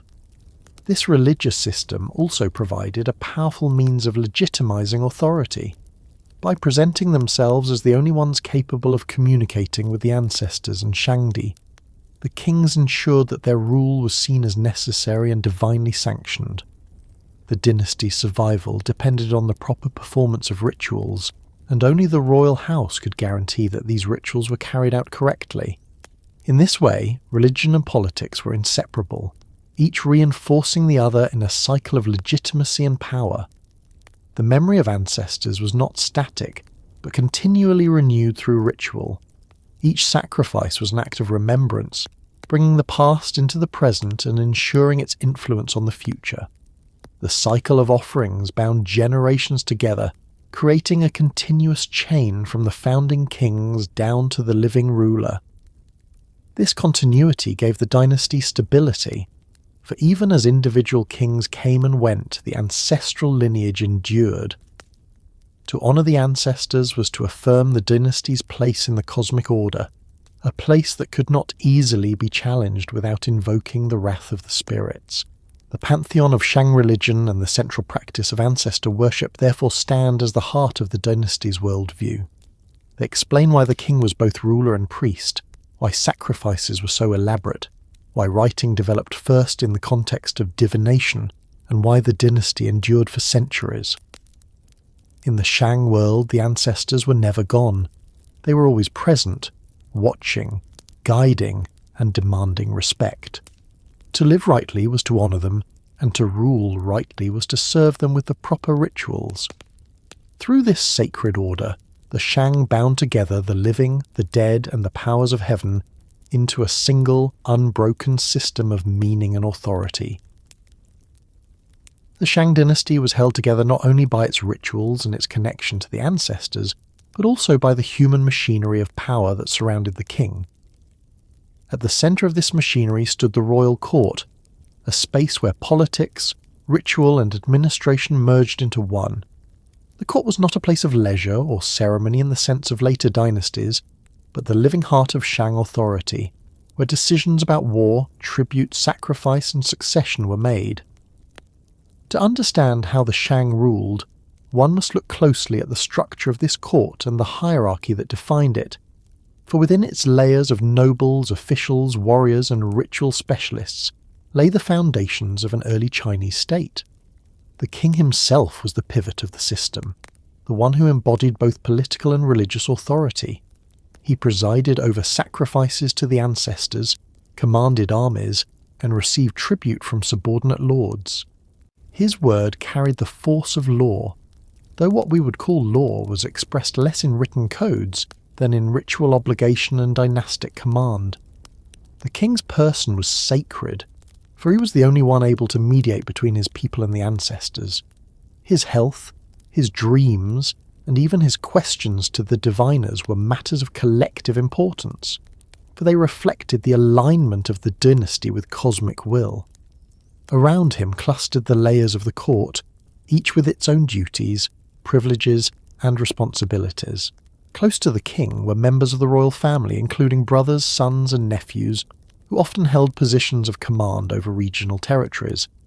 Kinship was the glue that bound the hierarchy together, for the dynasty extended its control by placing relatives in positions of authority. These royal kin governed outlying regions, collected tribute, and led troops in war, yet their power remained tied to their role within the larger family structure. Their loyalty was reinforced not only through personal ties to the king, but through their participation in the great sacrifices that defined the dynasty. To betray the king would be to betray the ancestors themselves, and the system of kinship ensured that loyalty was both personal and sacred. Alongside the royal kin stood the nobility, men of elite families who had earned or inherited positions of power within the court. These nobles managed estates, directed labour for building projects, commanded divisions of the army, and supervised the production of bronze, jade, and other elite goods. Their status was marked by their access to bronze vessels and weapons, for possession of such items was restricted to the ruling class. Their tombs reveal the wealth they enjoyed, filled with bronzes, jades, chariots, and sometimes human sacrifices. These nobles were not independent rulers, but part of a hierarchy that centered on the king. Their wealth and authority were granted through their service to the dynasty, and in return they reinforced the king's power by extending his reach into the wider realm. The court also included a cadre of ritual specialists, diviners, and scribes. These men played a crucial role in maintaining the dynasty's relationship with the spiritual world. The diviners interpreted the cracks on oracle bones, advised the king on the outcomes of sacrifices, and determined which days were auspicious for major undertakings. The scribes carved the inscriptions that preserved these divinations, creating the earliest written records in Chinese history. Their role was not secondary but central, for the authority of the dynasty depended on accurate communication with the ancestors. Without the ritual specialists and scribes, the king's questions would not have reached the spirits, and the dynasty's alignment with heaven could not have been assured. Military leaders also held an important place within the hierarchy. The Shang Dynasty was a warrior society, sustained by conquest and defense. Chariots, bronze weapons, and disciplined troops gave the dynasty a decisive advantage over rivals. Commanders led these forces on campaigns against neighbouring tribes, expanding the Shang sphere of influence and bringing captives and tribute back to the capital. These leaders were often drawn from noble families, their military service both a duty and a path to greater prestige. Victories in battle were commemorated in ritual, with sacrifices offered to the ancestors in gratitude. Defeat, on the other hand, required urgent divination and new sacrifices to restore favour.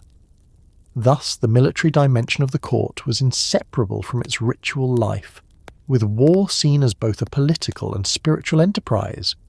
Women of the royal family, particularly queens and consorts, also played significant roles within the court hierarchy. The tomb of Fu Hao provides striking evidence of this, for she was not only a queen but also a military commander and a high ritual participant. Her burial contained weapons, bronzes, and sacrificial victims, all attesting to her exceptional authority. This suggests that royal women could hold real power, directing ceremonies, leading armies, and managing estates. Their influence was rooted in their proximity to the king, but it could extend far beyond the palace. In a dynasty where ancestors and kinship defined legitimacy, the roles of royal women were central to the continuity of the line and the stability of the state. Beneath the upper layers of nobility and royal kin were the retainers, officials, and skilled workers who sustained the court. These included artisans responsible for producing bronzes, jades, ceramics, and textiles, as well as administrators who managed the flow of tribute and resources. Though not nobles, these individuals lived close to the centres of power and participated in the court's activities. Their skills and services were indispensable, for without them the grand sacrifices, the construction of capitals and the maintenance of armies could not have been accomplished. Their proximity to the court gave them prestige, though their lives were still tightly bound to the demands of the ruling elite. The broader population, consisting largely of farmers, hunters, and herders, stood at the base of the hierarchy. Their labour produced the food and resources that sustained the court, and they were often conscripted for building projects or military campaigns. While they lived outside the palatial centres, their participation in rituals tied them symbolically to the dynasty. They may not have held bronzes or commanded troops, but through the sacrifices conducted at local shrines and family altars, they too maintained connections to the ancestors. The hierarchy of Shang society thus extended from the king down to the common people, with each level bound together by the shared framework of ritual and kinship. The court itself was both a physical space and a network of relationships. Within the capital, the king's palace stood at the centre, surrounded by ancestral temples, altars, workshops, and residences of nobles. This layout reflected the hierarchy of the dynasty, with the sacred and the political intertwined. The palace was not merely a residence, but a stage for rituals, ceremonies, and decision-making. Nobles gathered there to receive commands, diviners conducted their readings, and sacrifices were offered at nearby altars. The physical organisation of the court mirrored its social structure, with the king at the centre and layers of authority radiating outward. The hierarchy of power was reinforced by burial practices. The tombs of kings and nobles were elaborate, filled with bronzes, jades, chariots, and human sacrifices. These burials reflected not only the wealth of the deceased but the structure of the court itself, with attendants and retainers buried alongside their masters to serve them in the afterlife.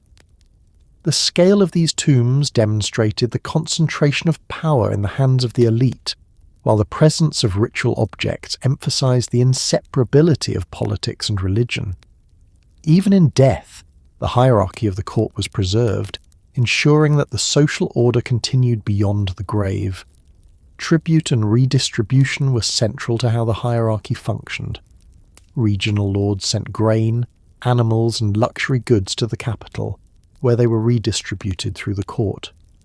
This system reinforced loyalty, for the king's generosity in rewarding his followers was balanced by their duty to supply him with resources. Tribute was not merely economic but symbolic, a recognition of the king's supremacy and the ancestors' authority. When tribute was received, it was often accompanied by ritual offerings, binding economic exchange to the sacred order of the dynasty. The court was also the setting where justice was administered, though in forms very different from later legal codes. Punishments and judgments were tied to ritual obligations, with offenders seen as having disrupted not only social order, but cosmic balance. Divination was often employed to determine guilt or to decide the proper course of action. In this way, the court reinforced its authority not only through military might and ritual grandeur, but through its role as the arbiter of justice. The hierarchy of power within the Shang court was thus a finely balanced system, integrating kinship, ritual, military service, and economic exchange. Each level of society had its place, and all were tied together by the authority of the king. The system was not static. It evolved over the centuries, adapting to new challenges and expanding as the dynasty grew. Yet its fundamental principles remained constant: the king as the sacred mediator, the ancestors as the ultimate source of legitimacy, the nobles as extensions of royal power, and the people as the foundation that sustained it all. Through this structure, the Shang were able to govern a realm that extended across the Yellow River Valley, maintaining continuity for centuries. The royal court and its hierarchy were the visible expression of the dynasty's order, embodying the integration of political power and spiritual responsibility that defined Shang civilization. When examining the life of the Shang dynasty, it becomes clear that the story of kingship and power cannot be told without also considering the women who stood beside the kings. Queens, consorts, and royal women were not simply silent figures confined to the inner chambers of the palace. They were active participants in the rituals, politics, and even military affairs that sustained the dynasty. Their presence in the court, their role in sacrifices, and their ability to command resources made them central to the functioning of Shang society. The tombs, oracle bone inscriptions, and bronze inscriptions that survive make it clear that powerful women were not exceptions but integral to the life of the dynasty. The most striking example is Fu Hao, a consort of King Wu Ding, whose tomb was uncovered at Anyang in the 20th century. Her burial remains one of the most important archaeological discoveries of Shang China, for it revealed a woman of immense influence. Within her tomb were over 100 bronze vessels, nearly 200 bronze weapons, large quantities of jade, ivory, and bone ornaments, as well as the remains of sacrificial victims. The sheer scale of her grave goods matched or even exceeded those of many male nobles, indicating that she was not remembered merely as a queen but as a leader in her own right. The presence of weapons in her tomb suggests that she commanded troops in battle, and inscriptions on oracle bones confirm that she led military campaigns against rival tribes. Fu Hao thus appears not only as a queen and ritualist, but as a general, a rare combination that illustrates the breadth of roles available to royal women in the Shang court. Her role in ritual was equally significant. Inscriptions indicate that she presided over sacrifices, offering to ancestors and deities on behalf of the dynasty. This shows that royal women were not excluded from the sacred duties of kingship, but could, under certain circumstances, perform them. Their ability to act as intermediaries with the ancestors was tied to their position within the royal family, for as wives and mothers of kings, they shared in the sacred lineage that defined the dynasty. This access to ritual authority gave them a form of power distinct from but parallel to that of the king, reinforcing the sacred foundations of the Shang order. Fu Hao's example stands out because of the richness of the archaeological record, but she was not alone. Other queens and consorts are named in inscriptions, often in connection with sacrifices or childbirth. Their names appear alongside those of kings in divinations, showing that their lives and health were matters of collective concern. The fertility of royal women was especially important, for it ensured the continuation of the dynasty. Questions carved into oracle bones often inquired about whether a queen would give birth to a healthy son, reflecting the anxieties of succession and the dependence of the dynasty on the reproductive capacity of its women. In this way, queens and consorts carried a responsibility not only to their families but to the state itself. Beyond the palace walls, women of elite families also held important roles. They managed estates, oversaw labour, and participated in local rituals. Their authority derived from their kinship connections and their participation in the ancestral cult. In a society where lineage was central, women served as links between families, cementing alliances through marriage. The marriages of Shang kings and princes were often political, binding together clans and reinforcing loyalty. Through these unions, consorts carried the weight of diplomacy, their presence in the court symbolizing the bonds between powerful families. Archaeological finds confirm the importance of women in Shang society. Elite female burials often contain bronzes, jades, and evidence of sacrifices, suggesting that these women held ritual responsibilities and enjoyed significant status. While not all women reached the prominence of Fu Hao, the distribution of grave goods shows that women of high rank were honoured with offerings and objects that reflected their authority. Their tombs, like those of male nobles, served as sites of memory and continuity, ensuring that they too would participate in the ancestral system of the dynasty. The role of women in ritual life was not limited to the royal family. At the family level, women participated in offerings to their own ancestors, maintaining the bonds that tied the living and the dead together. Their daily labour in preparing food and wine for these rituals reinforced their place within the cycle of devotion. In this way, women contributed to the maintenance of social and spiritual order, ensuring that even at the household level the ancestors were properly revered. The responsibilities of women in ritual therefore extended from the grand sacrifices of the court down to the humbler offerings of ordinary families. The political influence of queens and consorts extended beyond their ceremonial roles. As mothers of kings, they could shape the succession of the dynasty, favouring certain sons over others and influencing the choice of heir. Their networks of kin provided additional leverage, for their natal families often held positions of power within the dynasty. A queen's ability to advocate for her relatives could affect appointments, military commands, and the distribution of resources. In this sense, the court was not only a political hierarchy, but also a web of kinship ties in which royal women played central roles. The image of powerful women in Shang society must also be understood within the broader context of early Chinese civilization. Later dynasties often portrayed women as confined to domestic roles, emphasizing virtues of obedience and chastity. Yet the evidence from the Shang suggests a more complex picture. where women could exercise real authority in ritual, politics, and even war.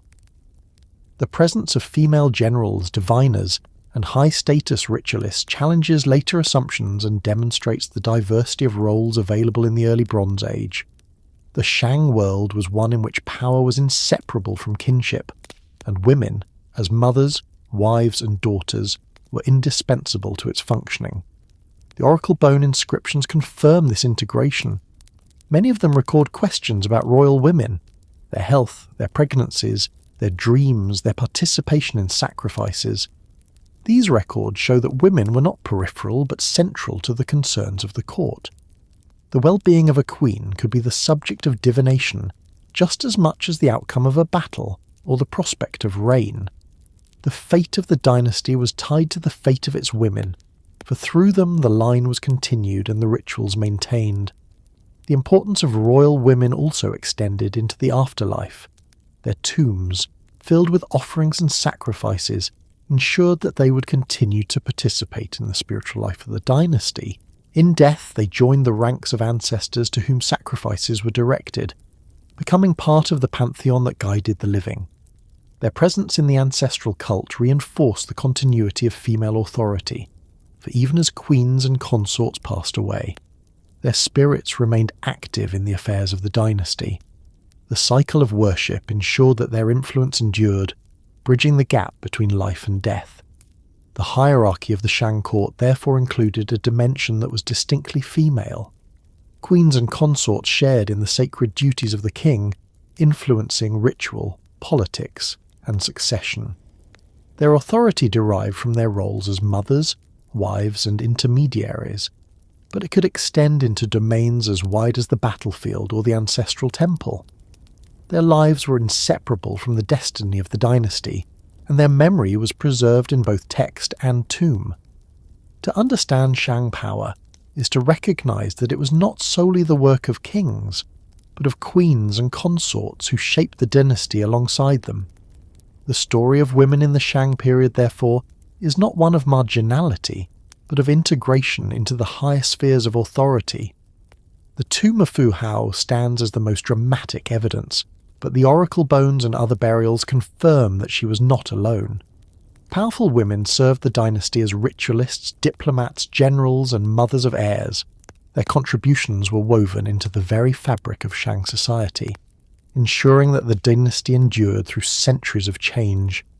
The voices of these women, though preserved only in fragments, remind us that the early Chinese state was built not only by kings, but by the queens and consorts who shared their authority and responsibilities. The history of the Shang is often told through the lens of kings, bronzes, rituals, and the grand tombs of the elite. But behind this world of power and ceremony lay the lives of the countless common people who formed the foundation of the dynasty. Without their labour in the fields, their service in the armies, and their work in workshops, the brilliance of Shang civilization could not have existed. The lives of these men and women were far removed from the splendour of bronzes or the grandeur of palaces, yet their daily rhythms sustained the dynasty in ways both humble and essential. Archaeology and fragmentary records give us glimpses into their world, a world shaped by the demands of agriculture, kinship, ritual obligation, and the expectations of the ruling elite. Most common people lived as farmers, working small plots of land that formed the backbone of Shang subsistence. The primary crop was millet, a hardy grain well suited to the soils and climate of the Yellow River Valley. Millet provided the staple food for the population, boiled into porridge or ground into flour. Archaeological finds of grinding stones, sickles, and storage pits testify to the centrality of this crop. Alongside millet, other grains such as wheat and barley were cultivated, though they were later introductions and remained secondary. Rice was grown in limited areas where irrigation allowed, but it was not yet the dominant staple it would later become in southern China. Farmers also cultivated vegetables, beans, and fruits, supplementing their diet and diversifying their harvests. Agriculture was labour-intensive, demanding the effort of entire families. Men and women alike participated, with men often clearing fields and ploughing while women assisted in planting, harvesting and processing crops. Wooden and bone tools were used, their effectiveness limited compared to later iron implements, which meant that farming required constant effort. Draft animals such as oxen were employed for ploughing, their strength increasing productivity. Herding also played a role in subsistence, with cattle, sheep, pigs, and dogs raised for meat, hides, and ritual sacrifices.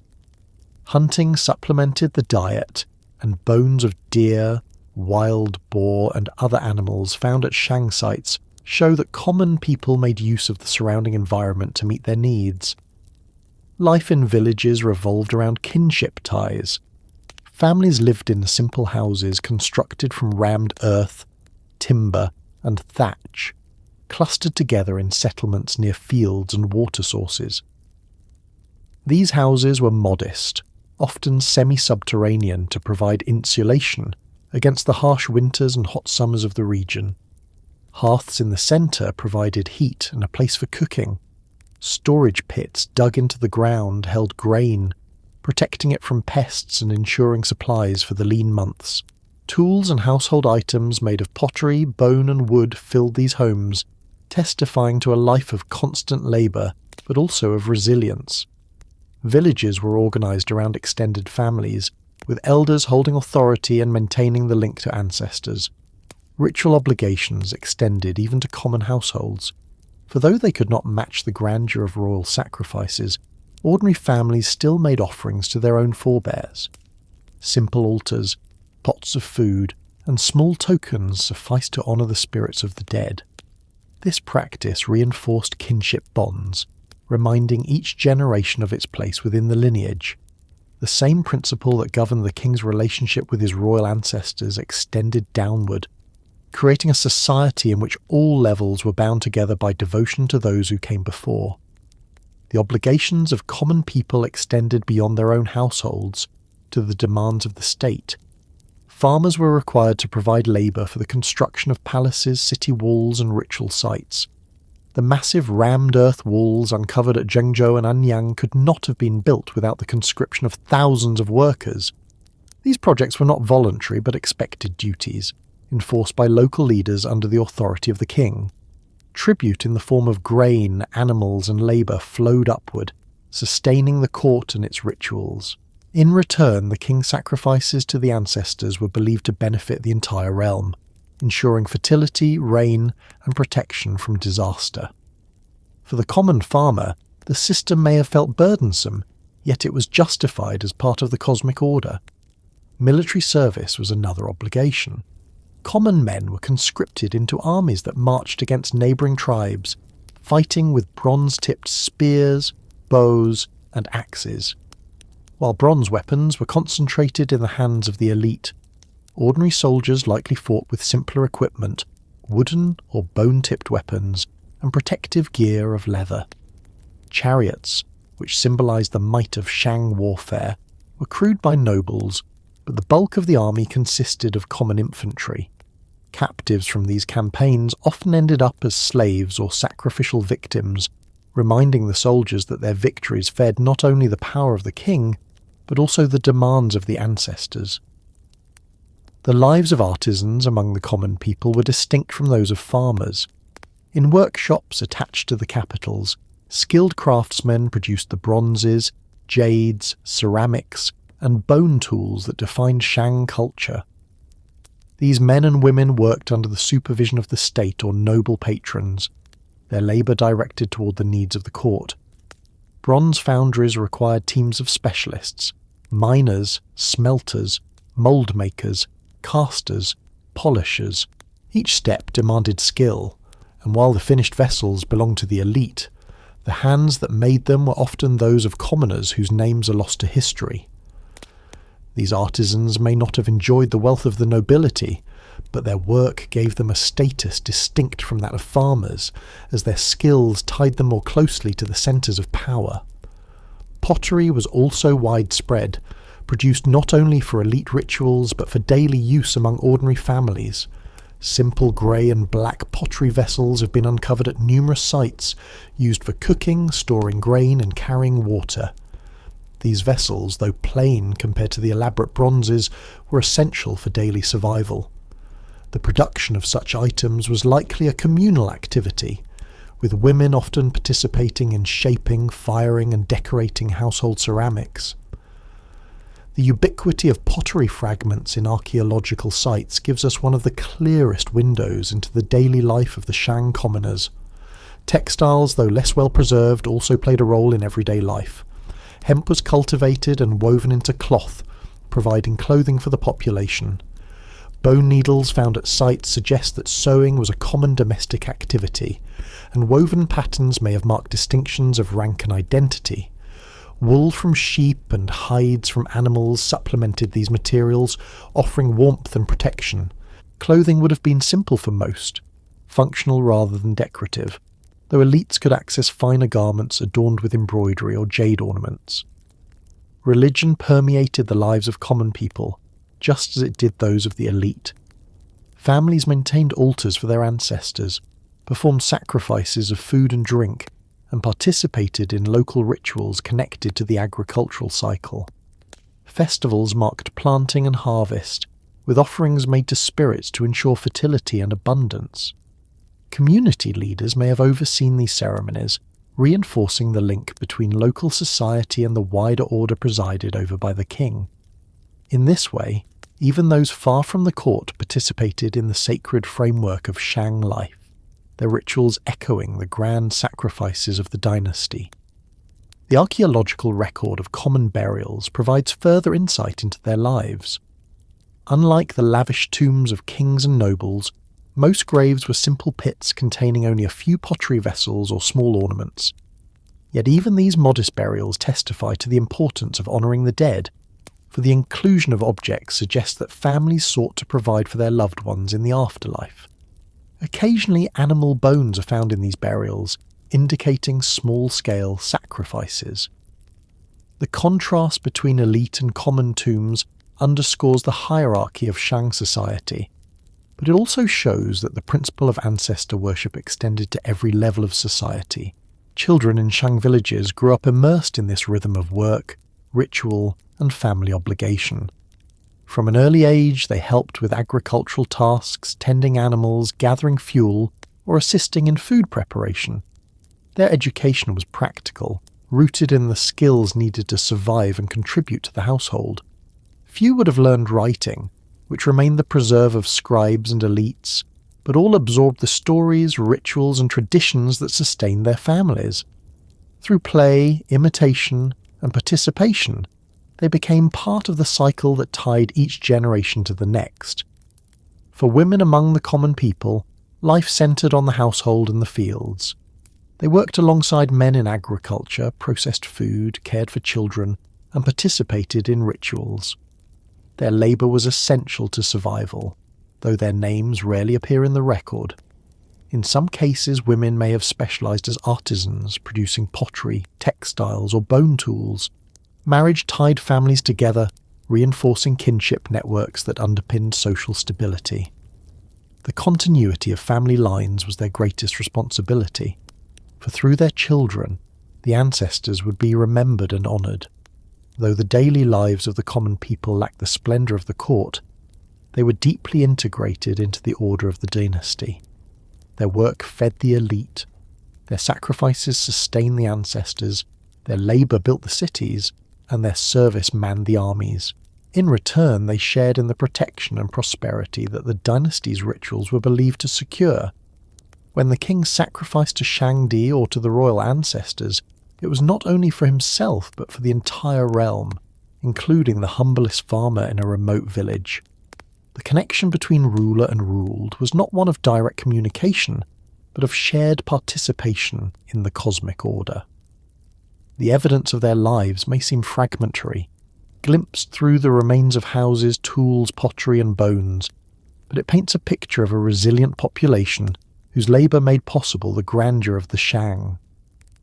Their days were filled with toil, their nights with the rituals of family and community, their hopes tied to the rhythms of agriculture and the favour of ancestors, Without them, the bronzes would not have been cast, the armies would not have marched, the sacrifices would not have been sustained. They were the silent majority of the dynasty, the foundation upon which the visible structure of Shang civilization was built. The strength of the Shang dynasty rested not only on its rituals and its bronzes, but also on the military power that enabled it to expand, defend, and maintain control over its territories. Warfare was central to Shang life, shaping the hierarchy of the court, the obligations of commoners, and the dynasty's relationship with its neighbours.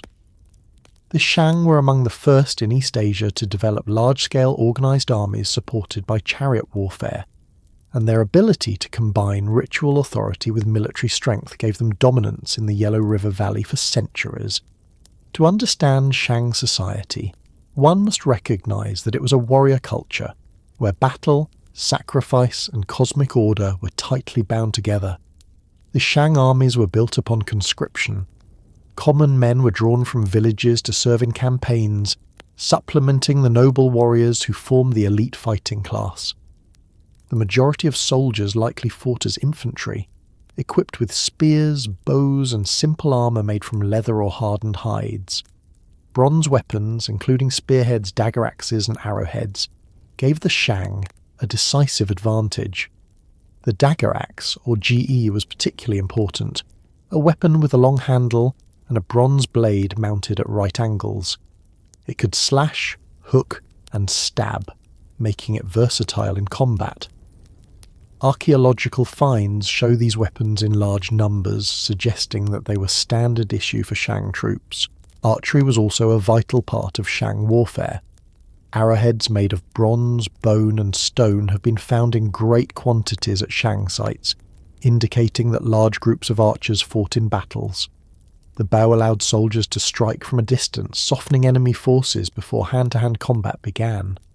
The combination of archers and infantry armed with spears and axes gave the Shang armies flexibility and striking power, enabling them to defeat less organised groups of opponents. The most dramatic innovation of Shang warfare, however, was the introduction of the chariot. The chariot was not invented in China. It spread eastward from the steppe cultures of Central Asia, where it had already transformed warfare. By the late Shang period, the dynasty had fully adopted this technology, and the chariot became a symbol of military might and elite status. Archaeological discoveries of chariots buried in tombs at Anyang provide vivid evidence of their role. These vehicles, pulled by horses, were light and manoeuvrable, constructed of wood with spoked wheels. Each chariot typically carried 3 men: a driver, an archer, and a warrior armed with a spear or dagger axe. The appearance of chariots on the battlefield transformed Shang military organisation. They allowed for rapid movement, coordinated charges, and the ability to strike at enemy lines with precision. Chariots were expensive to build and maintain, requiring skilled craftsmanship and access to horses, which were themselves valuable imports from the northern steppe. As a result, chariots were reserved for nobles and elite warriors who fought at the centre of the king's armies. The presence of chariots gave the Shang both a tactical advantage and a powerful symbol of status. To ride in a chariot was to be marked as a member of the ruling class, a warrior whose role was inseparable from the authority of the dynasty. Battles in the Shang world were not fought solely for territory, they were also fought for prestige, for captives, and for the fulfillment of ritual obligations. Oracle bone inscriptions reveal the extent to which warfare was intertwined with divination and sacrifice. Before launching a campaign, the king consulted the ancestors, asking whether success was likely, whether the timing was favourable, whether the sacrifices had been sufficient. The outcome of war was understood not simply in terms of numbers or weapons, but in terms of ancestral approval. Victories were interpreted as signs of favour from the spirits, while defeats signalled the need for additional sacrifices or changes in strategy.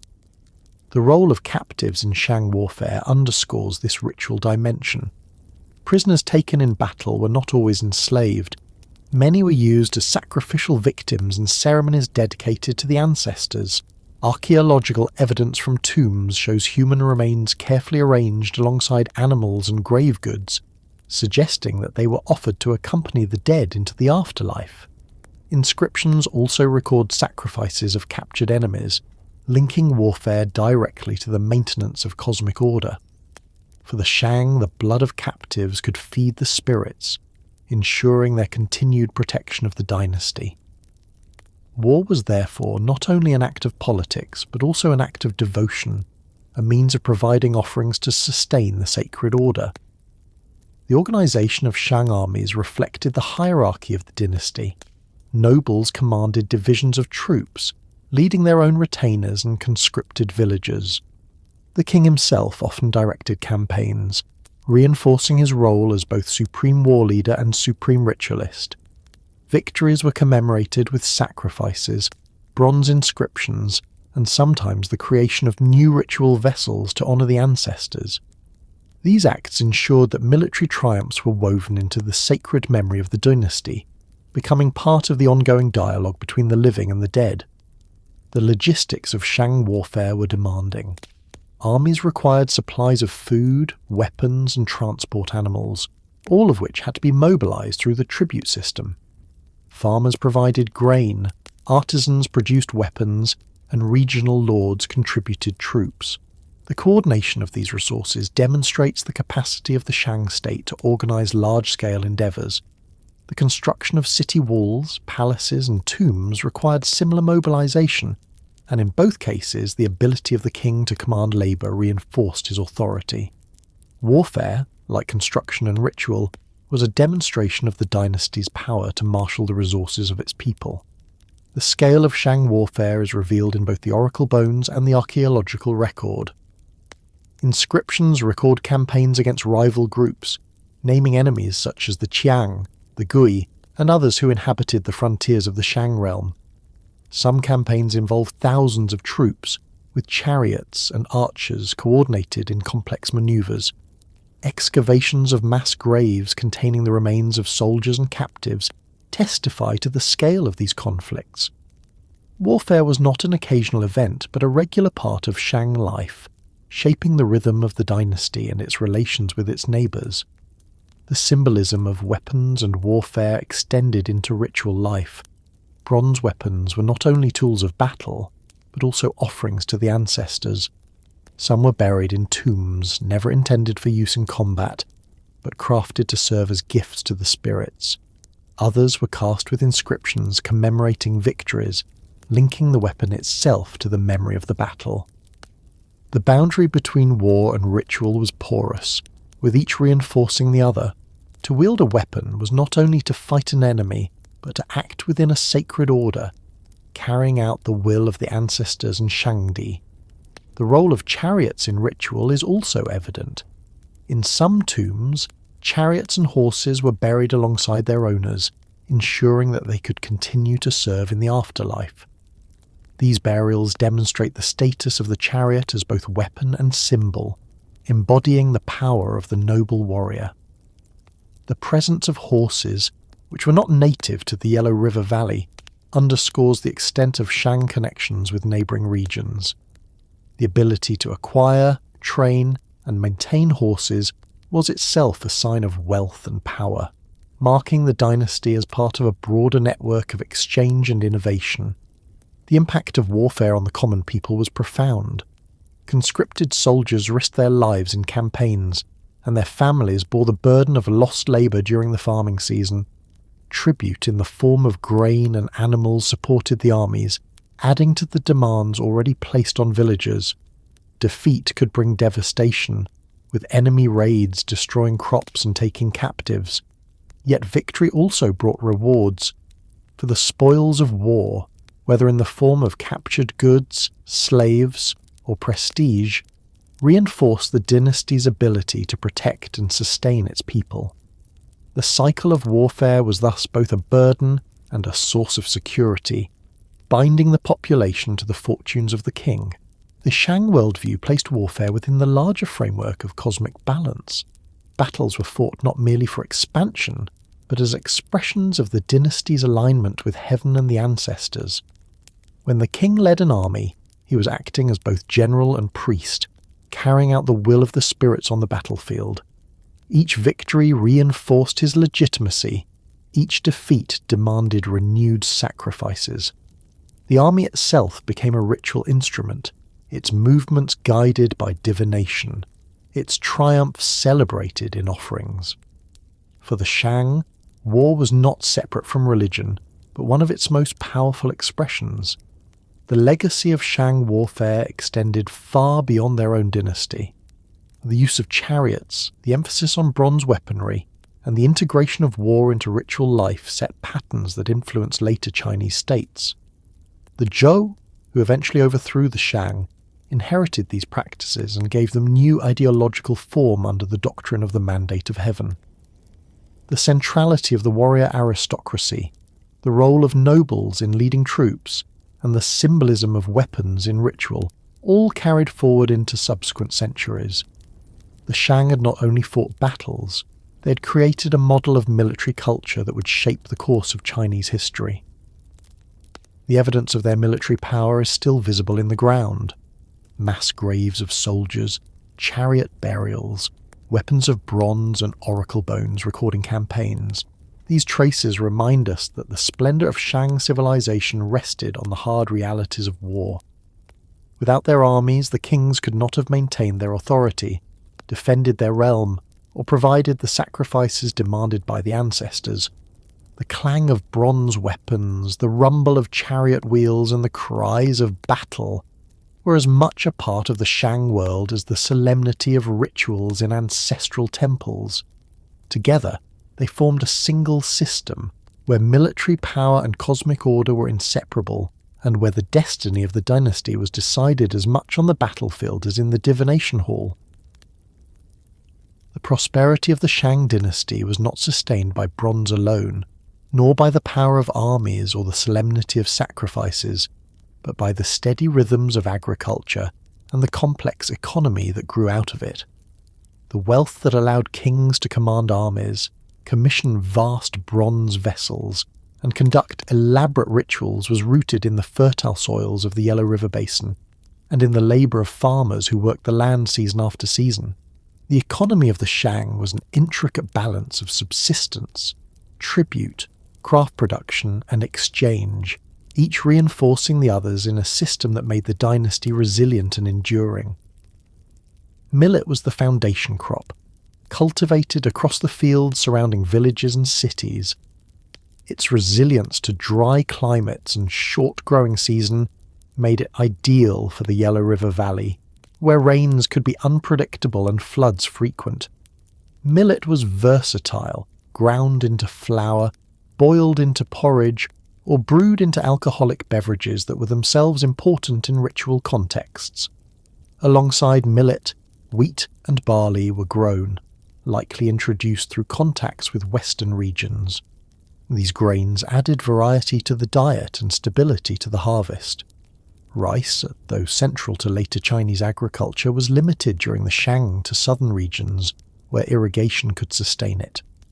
The agricultural base was thus diverse, though millet remained the dominant staple that fed both commoners and elites.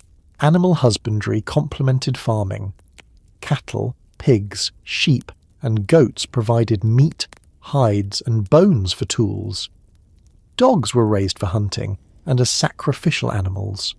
Horses, introduced from the northern steppe, were rare and precious, used primarily for chariots and as symbols of elite power. Archaeological evidence from Shang sites shows the remains of all these animals, often found in both domestic contexts and in ritual pits where they had been sacrificed. The management of herds required coordination and labour, tying communities together in shared responsibility for their animals. Agricultural work followed the cycles of the seasons. In spring, fields were ploughed with wooden or bone implements, often pulled by oxen. Seeds were sown, and throughout the summer the crops were weeded and tended. Harvest came in autumn, when grain was gathered, threshed, and stored in pits dug into the ground. These storage facilities discovered in Shang sites demonstrate the importance of surplus. Grain could be kept through the winter, ensuring survival during lean months and providing reserves for tribute to the king. Families lived in constant awareness of the fragility of this system, for droughts, floods, or pests could devastate a harvest. The oracle bones confirm how often the Shang kings inquired about rain, weather, and crop success, reflecting the dependence of the entire dynasty on the cycles of agriculture. The economy of the Shang extended beyond subsistence. Farmers did not simply feed their own households, but contributed to the larger system of tribute and redistribution. Grain was collected and sent to the capital, where it supported the royal court, fed artisans and soldiers, and sustained the grand sacrifices. Tribute was more than economic. It was symbolic, a recognition of the king's supreme authority. When lords and commoners alike contributed to the stores of the dynasty, they affirmed their place within the order that bound them to the ancestors and to heaven. The redistribution of these goods reinforced loyalty, for the king's generosity in rewarding nobles, sustaining armies, and supporting rituals bound his subjects more closely to him. The role of artisans in the Shang economy was vital. Workshops in the capitals produced bronzes, ceramics, jades, textiles, and bone tools. These goods were not traded in open markets as in later economies, but were directed toward the needs of the state and elite families. Bronze production in particular required careful coordination of labour and resources. Mines provided copper, tin, and lead, often located far from the centres of power. These raw materials were transported through tribute networks to foundries, where specialised craftsmen smelted the ores, created moulds, and cast vessels and weapons. Each step was part of a chain controlled by the state, ensuring that the most important goods remained in the hands of the dynasty. Ceramics played a broader role, produced for both elite and common use. Simple grey pottery vessels served as everyday household items, while more elaborate pieces were crafted for ritual purposes. The widespread discovery of pottery fragments at Shang sites shows how integral ceramics were to daily life. The skill of potters, though less celebrated than that of bronze casters, was crucial for survival. Storage jars, cooking pots, and water containers sustained households, while fine wares reinforced the status of nobles and the sanctity of sacrifices. Jade carving was another specialised craft, associated primarily with elite ritual. Jade objects, often in the form of ornaments, ritual blades, or ceremonial discs, required immense labour to produce. Their hardness meant that artisans had to grind them painstakingly with sand and water, a process that could take weeks or months for a single piece. Jades were buried in tombs, offered in sacrifices, and worn as symbols of status. The control of jade, like bronze, reinforced the distinction between the elite and the common people. Its presence in tombs underscores its importance as both a spiritual and economic good. The Shang economy also involved trade and exchange, though not in the form of markets familiar from later times. Goods moved primarily through networks of tribute, gift-giving, and redistribution. Neighbouring groups provided raw materials, animals, and captives, often as part of their submission to Shang authority. In return, they might receive bronze weapons, ornaments, or protection. These exchanges were political as much as economic, binding groups into the Shang sphere of influence. The presence of foreign goods in Shang sites, such as cowrie shells, which were used as a form of currency, attest to long-distance connections. These shells came from coastal regions far from the Shang heartland, showing that trade networks extended across hundreds of miles. The integration of economy and ritual was one of the most distinctive features of Shang prosperity. Grain, animals, bronzes, and jades all flowed into the cycle of sacrifice. Surplus production enabled large-scale offerings, reinforcing the dynasty's alignment with the ancestors. The economy was not an independent sphere, but part of the same system that sustained kingship. Every harvest, every tribute, every crafted object ultimately contributed to the maintenance of cosmic order. For common farmers, this meant that their labour in the fields was not only practical but sacred, feeding into the rituals that ensured fertility and protection for the whole community.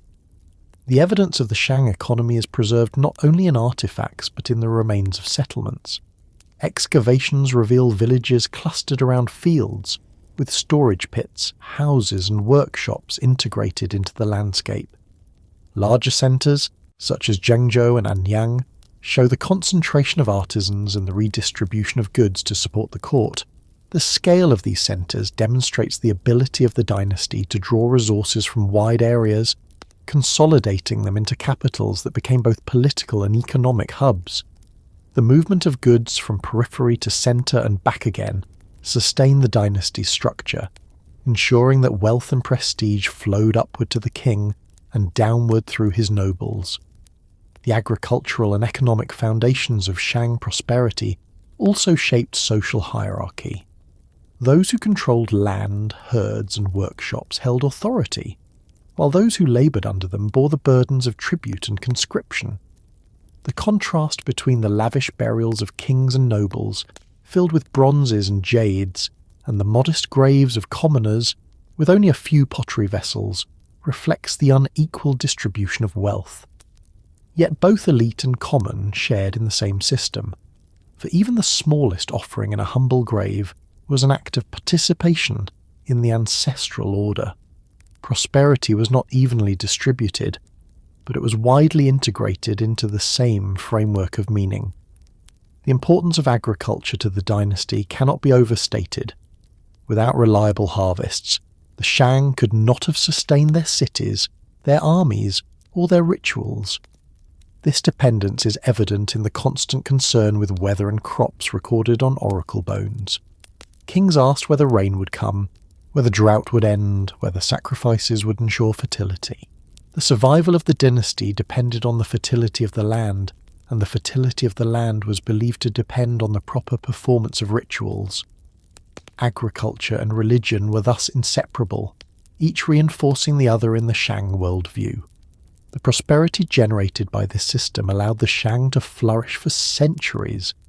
It supported the creation of monumental architecture, the casting of massive bronzes, the maintenance of armies, and the conduct of rituals on an unprecedented scale. It tied together villages, towns, and capitals into a coherent structure bound by tribute and redistribution. It provided the stability that allowed the dynasty to endure even as capitals shifted and rulers changed. The Shang economy was not a market economy in the modern sense, but it was a robust system that sustained one of the earliest complex states in East Asia. The foundations laid by the Shang would influence later dynasties.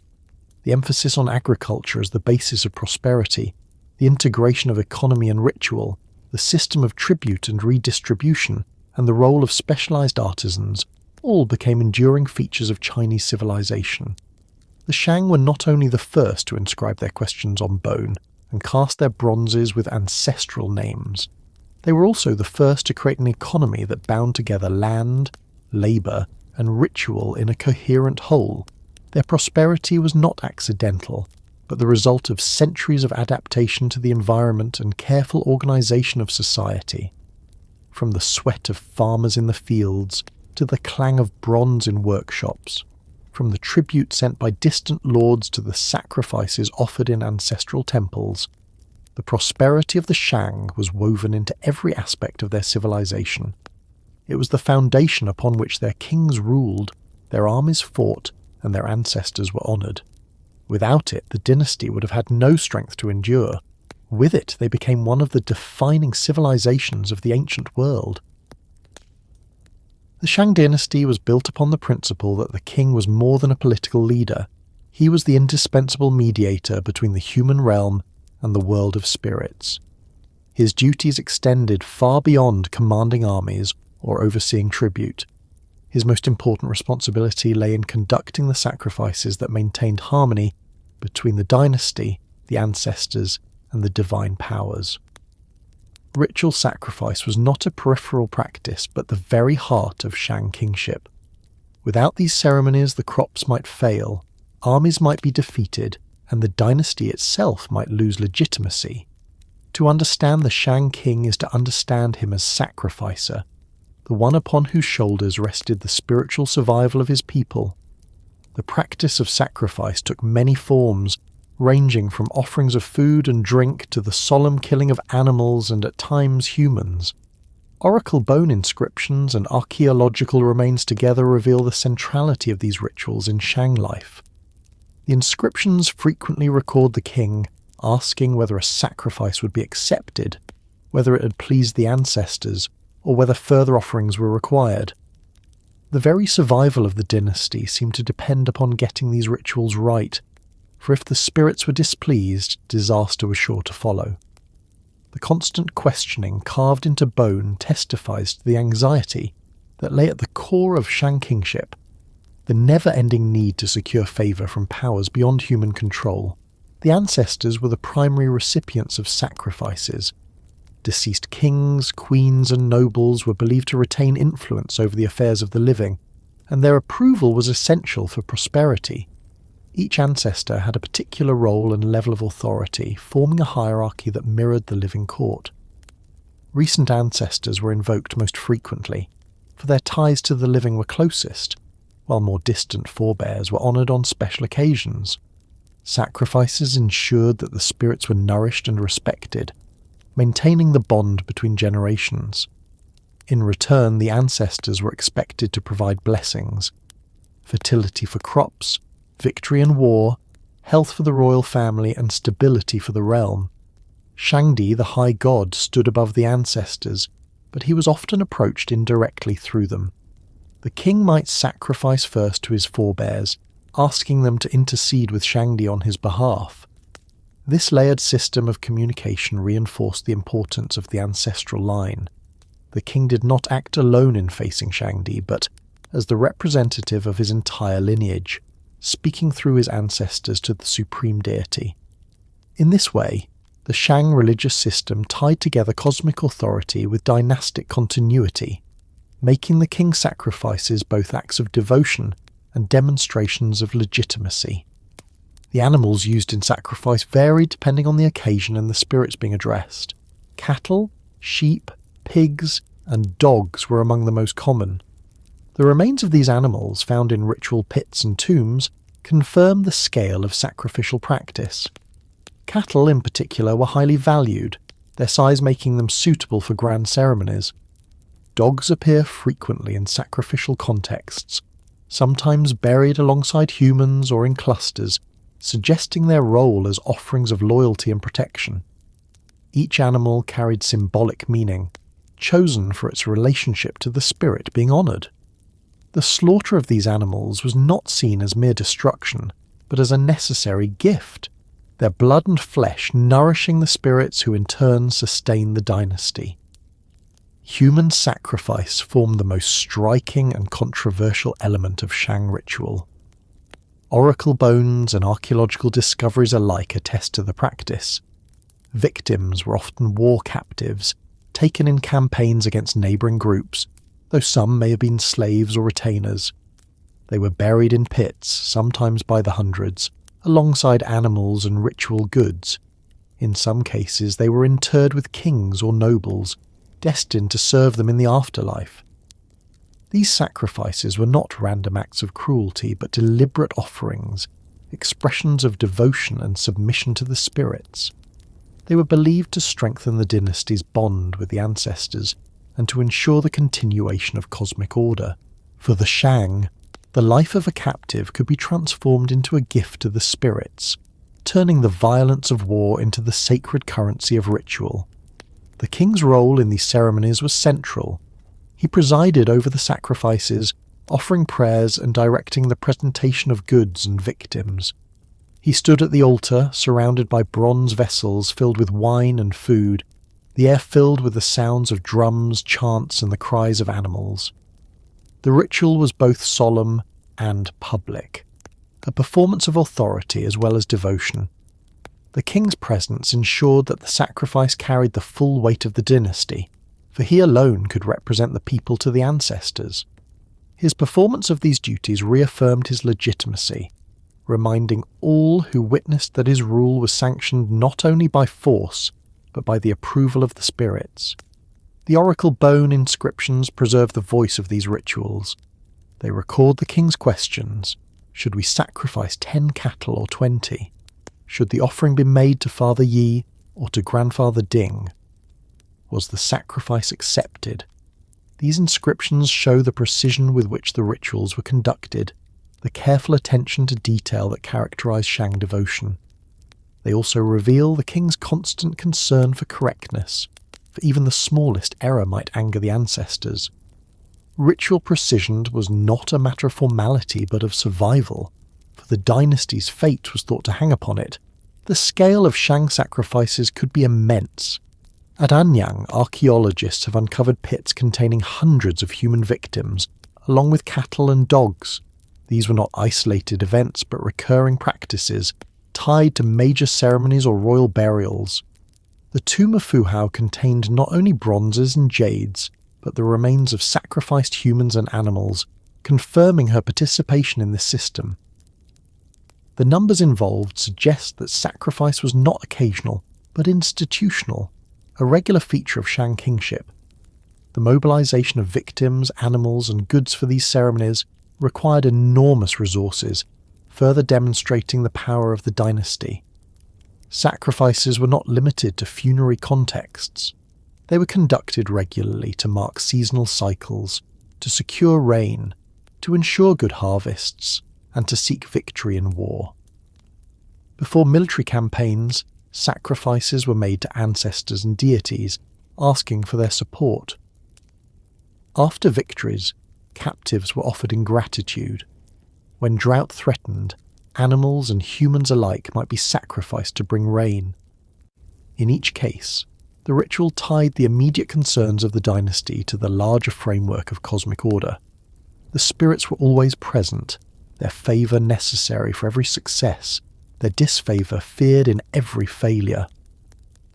The integration of sacrifice into governance made the Shang king less a ruler in the modern sense and more a priest-king, whose sacred duties outweighed all others. His political decisions were inseparable from his ritual responsibilities, and his authority derived from his ability to maintain harmony with the ancestors. This role placed immense pressure upon him, for the fortunes of the dynasty rose and fell with his success in sacrifice. When harvests failed or armies were defeated, the blame fell not only on practical circumstances, but on the king's failure to secure ancestral favour. Kingship in the Shang world was thus both exalted and perilous, a role of immense power and immense responsibility. The material culture of sacrifice reinforces its importance. The bronze vessels used in rituals were not only functional containers, but sacred objects, cast with care and decorated with powerful symbols. Their very weight and permanence embodied the gravity of the sacrifices they held. Jades, too, were used as offerings, their hardness and beauty making them suitable gifts for the spirits. The construction of altars and pits, the orchestration of processions and ceremonies, all reflect the integration of ritual into the physical and social fabric of Shang life. These objects and spaces were not incidental but essential, without which the sacrifices could not have been properly conducted. The legacy of Shang sacrifice extended into later Chinese tradition. Though the practice of human sacrifice would gradually fade, the principle, however, endured, that the ruler's authority was bound to his role as sacrificer, and that his legitimacy depended on maintaining harmony with the ancestors. The Zhou, who succeeded the Shang, adopted this framework, though they transformed its ideology into the doctrine of the mandate of heaven. The continuity of ritual kingship in Chinese history owes much to the precedent set by the Shang, who established sacrifice as the sacred duty of the ruler. The memory of Shang sacrifices may strike us as grim, but in their own worldview they were acts of devotion, binding the living and the dead together. Each victim, each animal, each vessel of wine was part of a system that sustained the dynasty's relationship with the ancestors. Without these offerings, the Shang believed their world would collapse. To them, sacrifice was not cruelty but necessity, the very essence of kingship and the foundation of order. The king who fulfilled his sacrificial duties was a good ruler. The one who failed invited disaster. Through sacrifice, the Shang kings defined themselves, their dynasty, and their place in the cosmos. The story of the Shang Dynasty comes to life most vividly through the cities they built, the palaces they constructed, and the archaeological remains that have survived beneath the earth for more than 3,000 years. These physical traces are our direct connection to a civilization that left behind few written records beyond oracle bone inscriptions. In the soil of Henan and neighbouring regions, archaeologists have uncovered the material evidence of Shang power. Massive rammed earth walls, palatial platforms, bronze foundries, burial grounds, sacrificial pits, and the remains of everyday houses and workshops. Together, these discoveries allow us to reconstruct the world in which the Shang lived, ruled, and worshipped. A world where urban planning, ritual architecture, and material culture expressed the dynasty's authority and its relationship with the ancestors. The earliest major Shang centres were at sites like Zhengzhou, sometimes identified with the early Shang capital known as Ao. Here, archaeologists discovered enormous city walls of rammed earth, some 7 metres thick and enclosing an area of nearly 3 square kilometres. The construction of these walls required the coordinated labour of thousands, a visible demonstration of the king's ability to mobilise his people. Within the walls lay palatial foundations, bronze foundries, pottery kilns, and residential areas, revealing a city that functioned as both a political and economic hub. The workshops at Zhengzhou produced ritual bronzes on a scale that suggests centralised control, with standardised moulds and specialised craftsmen working under royal supervision. The city was not simply a cluster of houses, but a planned centre of power, integrating ritual, military, and production into a single urban landscape. The most famous Shang city, however, is Yin, near modern Anyang, which became the dynasty's final capital and its most enduring legacy. Excavations at Anyang beginning in the early 20th century revealed a vast settlement that served as the political, ritual, and cultural heart of the Shang in its later centuries. It was here that the oracle bones were discovered, providing the earliest direct written records of Chinese civilization. It was here too that archaeologists uncovered royal tombs filled with bronzes, jades, and sacrificial victims, offering a vivid picture of Shang ritual and hierarchy. Yin was more than a city. It was the axis of the dynasty's world, where the king ruled as both monarch and high priest, and where the ancestors were honoured with unparalleled splendour. The layout of Yin reflects the integration of political and ritual life. Palatial foundations, constructed of rammed earth and timber, stood at the centre, serving as the king's residence and the stage for ceremonies. Nearby were ancestral temples and altars, where sacrifices were performed to ensure the favour of the spirits. Surrounding these were workshops where artisans cast bronzes, carved jades, and produced the goods necessary for both daily life and ritual practice. Residential areas for nobles and commoners spread outward, creating a hierarchy of space that mirrored the hierarchy of society. Burial grounds lay beyond, where kings, queens, nobles, and commoners were interred according to their rank. Each part of the city was integrated into the larger system of dynastic order, reflecting the inseparability of the sacred and the secular. The royal tombs at Anyang are among the most striking archaeological remains of the Shang. These massive subterranean structures, dug deep into the earth and lined with timber, were designed to house kings and queens in death as they had lived in life, surrounded by wealth, retainers, and sacrifices. The tomb of Fu Hao, discovered intact in the 1970s, contained over 100 bronzes, nearly 200 weapons, and large quantities of jade, bone, and ivory. The presence of sacrificed humans and animals confirmed her status as a queen, general, and priestess of immense authority.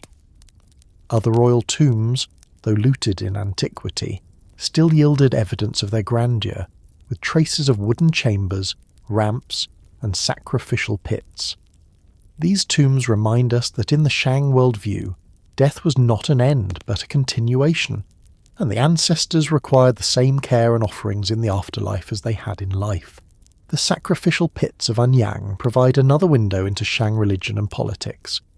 Filled with the remains of animals and humans, these pits testify to the scale and frequency of sacrifices conducted by the dynasty. Some pits contained horses and chariots, buried to serve their owners in the afterlife. Others held rows of human victims, arranged with precision, their lives offered to accompany a king or queen. These pits were not hidden, but integral to the life of the city, for they expressed the dynasty's devotion to the ancestors and the seriousness of its rituals. Their presence in the archaeological record underscores the inseparability of urban life, political authority and religious practice in Shang China. Workshops at Anyang demonstrate the sophistication of Shang craftsmanship. Bronze foundries produced ritual vessels and weapons in enormous quantities, their moulds and slag still visible to archaeologists. The scale of production indicates centralized control, with artisans working under the supervision of officials tied to the royal court. Jade workshops reveal the painstaking labour required to grind and polish these precious stones, their products destined for tombs and sacrifices. Bone workshops produce tools, ornaments and oracle bones, linking daily life to ritual practice. The integration of these workshops into the city reflects the economic and spiritual priorities of the dynasty, for production was not aimed at private markets, but at sustaining the court and its rituals.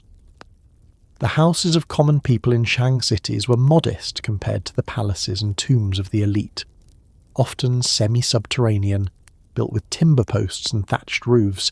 They clustered in neighbourhoods near workshops and fields.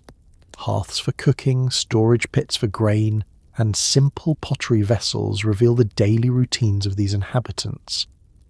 Their proximity to the centres of power tied them to the demands of the dynasty, whether through labour conscription, tribute, or participation in rituals.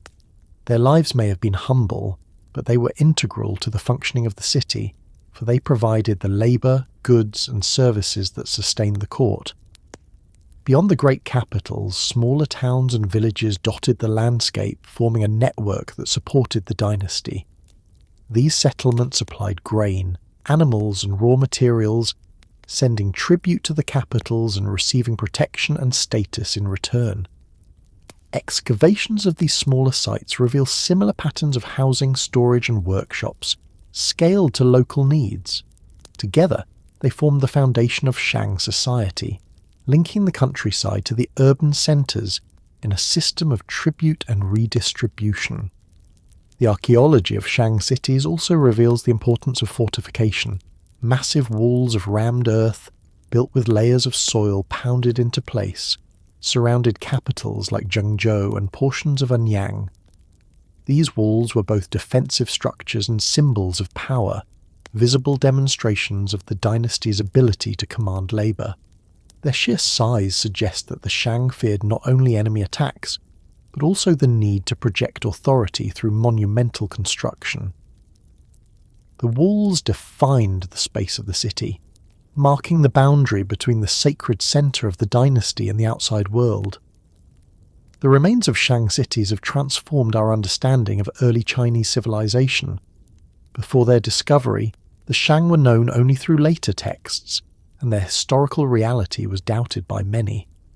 The excavations at Anyang in the early 20th century changed that perception, revealing a dynasty of immense sophistication. The oracle bones uncovered there provided the first direct evidence of Chinese writing, while the bronzes, jades and tombs confirmed the grandeur of Shang culture. Archaeology thus brought the Shang from legend into history, grounding their story in physical remains that could be studied, measured and compared. The discoveries continue to this day, as new excavations reveal more about the cities and their inhabitants. Each new tomb, each workshop, each layer of rammed earth adds detail to our picture of Shang life. The archaeological record confirms the central role of ritual, the scale of production, the hierarchy of society, and the reach of the dynasty's authority. It shows us not only the splendour of the elite, but the daily lives of commoners, the rhythms of agriculture and the realities of labour. In this way, archaeology complements the oracle bones, giving us both the voices of the Shang and the material traces of their world.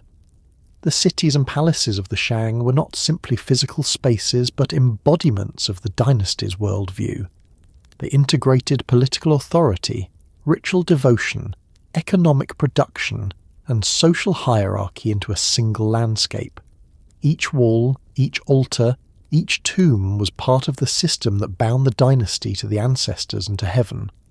The archaeological remains we see today are silent, but they speak volumes about the civilization that built them, a civilization that laid the foundations of Chinese urbanism, kingship, and ritual for centuries to come.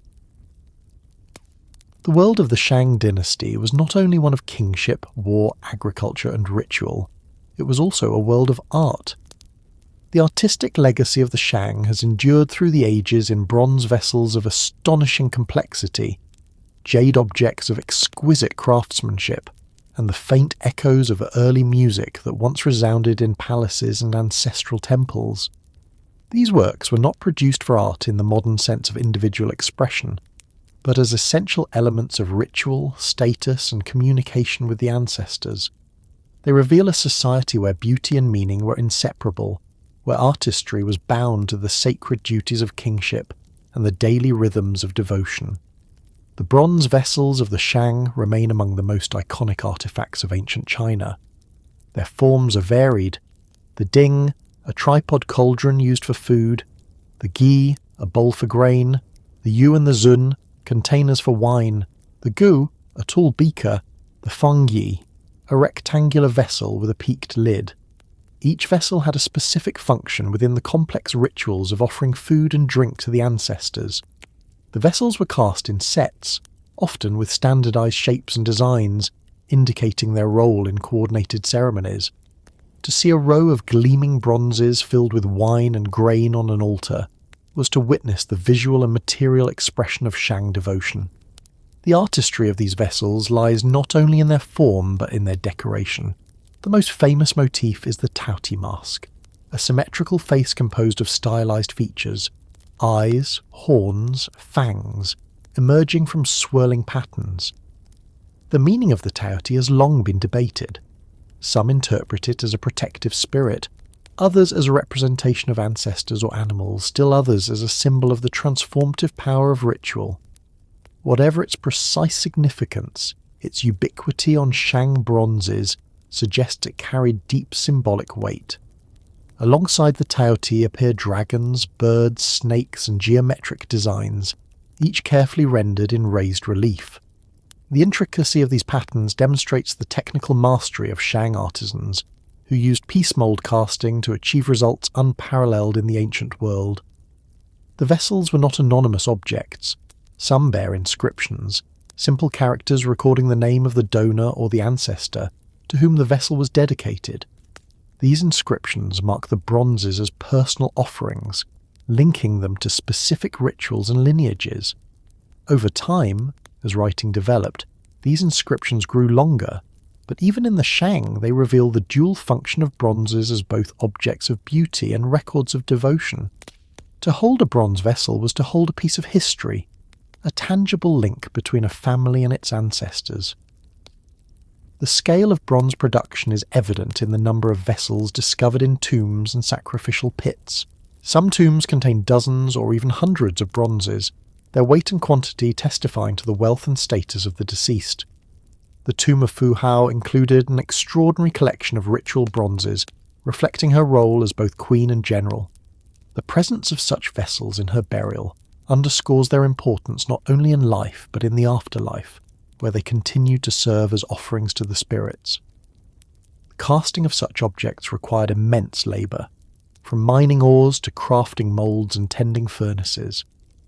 The artistry of the bronzes thus represents not only aesthetic achievement, but the mobilization of society around the demands of ritual. Jade formed another cornerstone of Shang artistic expression. Long before the Shang, jade had been revered in Neolithic China for its hardness, beauty, and symbolic value. The Shang inherited this tradition and elevated it into new forms. Jade objects included ceremonial blades, ornaments, pendants, and ritual discs. Their production required painstaking effort, for jade cannot be carved with metal tools but must be abraded slowly with sand and water. The result was objects of extraordinary smoothness and polish, their surfaces gleaming with a luster that symbolized purity and immortality. Jade objects were closely associated with ritual and burial. They were placed in tombs as offerings to accompany the dead, ensuring their continued connection with the ancestors. Some jades were shaped into animal forms, others into abstract symbols, each carrying meanings that remain partly obscure but clearly tied to the sacred. The rarity and difficulty of working jade made it a marker of elite status, accessible only to nobles and the royal family. To wear jade was to display not only wealth, but spiritual refinement, a closeness to the values that defined Shang ritual life. The artistic value of jade lay in its subtlety. Unlike the bold reliefs of bronze vessels, jade spoke through smooth surfaces, delicate carvings, and understated elegance.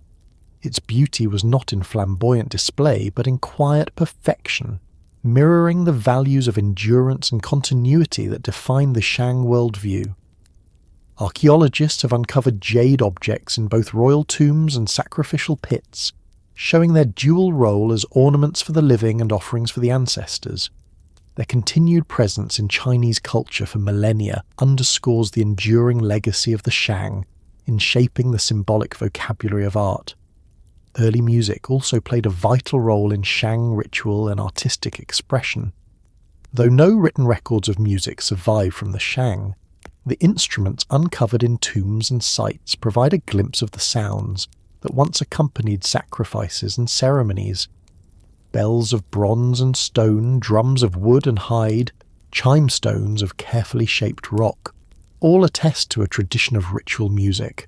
The rhythms of drums, the resonance of bells, and the clear tones of chime stones would have filled ancestral temples during sacrifices, creating an atmosphere of solemnity and power. Music was not entertainment in the Shang context. It was an integral part of ritual communication with the ancestors. The vibrations of instruments were believed to carry prayers and offerings to the spiritual realm. The coordination of sound, movement, and sacrifice transformed ceremonies into multi-sensory experiences, binding participants together and reinforcing the authority of the king. The presence of musical instruments in tombs suggests that these sounds were expected to continue in the afterlife, accompanying the deceased as they joined the ranks of the ancestors. The artistry of the Shang extended beyond bronzes, jades, and music to encompass bone carvings, ivory inlays, and painted pottery. Bone was shaped into tools, ornaments, and inscribed oracle bones. Ivory, imported from distant regions, was carved into decorative objects, testifying to the dynasty's far-reaching connections. Painted pottery, though less elaborate than bronzes, carried geometric patterns that reflected the same concern for symmetry and design. Each of these arts reinforced the values of the Shang: devotion to ancestors, hierarchy of status, and the integration of beauty into the sacred order. The role of artisans in creating these works was essential. Though their names are unknown, their skills shaped the identity of the dynasty. They worked under the direction of nobles and the court, producing objects for ritual, burial, and display. Their labour was not aimed at private markets, but at the needs of the dynasty, tying artistry directly to the authority of the king. The workshops of Anyang and Zhengzhou reveal the scale of this organisation, with specialised teams producing bronzes, jades, and instruments in quantities sufficient to supply the demands of the court. The artistic legacy of the Shang is visible not only in individual objects, but in the overall aesthetic they created. Their art was symmetrical, ordered, and filled with symbols that bound the natural and spiritual worlds together. It was an art of continuity, not of individual expression, designed to reinforce the authority of the dynasty and the harmony of the cosmos. The motifs of Shang bronzes reappeared in later dynasties, their patterns echoed in Zhou, Han, and beyond. Jade retained its symbolic power, while music continued to play a central role in ritual.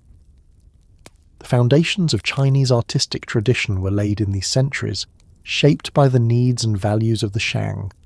What survives today of Shang art is only a fragment of what once existed, but it is enough to reveal a civilization that placed beauty at the heart of its ritual life. The gleam of bronze, the polish of jade, the resonance of music, all were expressions of the same worldview, a belief that art could bridge the gap between the human and the divine. These works were not meant to decorate, but to sanctify, not to entertain, but to sustain. Their survival across millennia allows us to glimpse the world of the Shang as they themselves conceived it. A world where every vessel, every carving, every sound carried meaning, and where art was inseparable from power, devotion, and the continuity of the dynasty. The Shang Dynasty, though dominant within the Yellow River Valley, did not exist in isolation. Beyond the walls of their cities and the boundaries of their cultivated fields lay a wider world of neighbouring tribes and peoples, some hostile, some allied, and many shifting between the two depending on circumstance. These groups provided both threat and opportunity, shaping the military campaigns, diplomatic exchanges, and ritual practices of the dynasty. The oracle bone inscriptions mention them frequently, often in the context of warfare or tribute, showing that the Shang kings were constantly aware of the peoples beyond their borders. Archaeology, too, reveals traces of these interactions, from imported goods to shared technologies.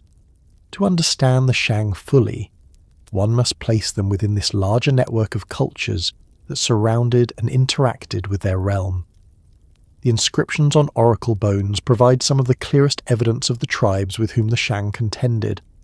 Names such as the Xiang, the Fang, the Tufang, the Renfang, and the Gui appear repeatedly. These groups inhabited regions on the peripheries of Shang influence, often in the west, north, and south. They were not unified states in the manner of the Shang, but looser tribal societies, sometimes pastoral, sometimes agricultural, often mobile, and frequently resistant to Shang domination. The Shang kings launched campaigns against them, both to defend their territory and to capture prisoners who could be used as sacrificial victims in rituals. Yet these groups were not only enemies, they also supplied valuable goods such as horses, ivory, and shells, which flowed into Shang cities through trade and tribute. The Qiang are among the most frequently mentioned in oracle bone inscriptions. Located to the west in the regions of modern-day Gansu and Qinghai, the Qiang were pastoralists who raised livestock and moved across the highlands. To the Shang, they were both a source of captives and a persistent threat. Many inscriptions record divinations asking whether campaigns against the Qiang would succeed, whether their attacks could be repelled, or whether sacrifices to the ancestors would bring victory. Archaeological finds of Qiang-style artifacts within Shang sites suggest that some level of contact and exchange also occurred, whether through trade or the incorporation of captured peoples into Shang society. The Fang groups, including the Renfang and Tufang, appear in inscriptions as targets of repeated military action. Located to the north and east, these tribes likely lived in regions less agriculturally developed than the Shang heartland, relying more on hunting, herding, and small-scale farming. Their mobility made them difficult to control, and Shang kings often led large campaigns to suppress them. Captives from these campaigns were brought back to Anyang, where many were sacrificed to honour the ancestors. Yet despite this hostility, the presence of goods such as furs, antlers, and other resources in Shang contexts suggests that the Fang also contributed to the broader Shang economy, willingly or otherwise. The Gui, another frequently mentioned group, were located to the south. Inscriptions record campaigns against them, sometimes on a large scale. The southern regions where the Gui lived were rich in resources, including exotic woods, animal products, and possibly rice. These goods were desirable to the Shang, and campaigns into southern territory may have aimed as much at acquiring resources as at subduing enemies. The Shang's interest in these groups reflects not only military ambition, but economic strategy, as the dynasty sought to control the flow of valuable materials into its realm. The relationship between the Shang and their neighbours was not one-dimensional. Warfare dominated the inscriptions, but there is ample evidence for trade and cultural exchange as well. Cowrie shells, used in Shang contexts as a form of currency or symbolic wealth, came from coastal regions hundreds of kilometres away, likely obtained through networks of exchange involving multiple groups. Horses, so central to Shang chariot warfare, were not native to the Yellow River Valley but introduced from the steppe. Their presence in Shang tombs and sacrificial pits demonstrates the importance of contact with northern and western tribes. Even ivory found in Shang burials came from distant regions, evidence of long-distance trade.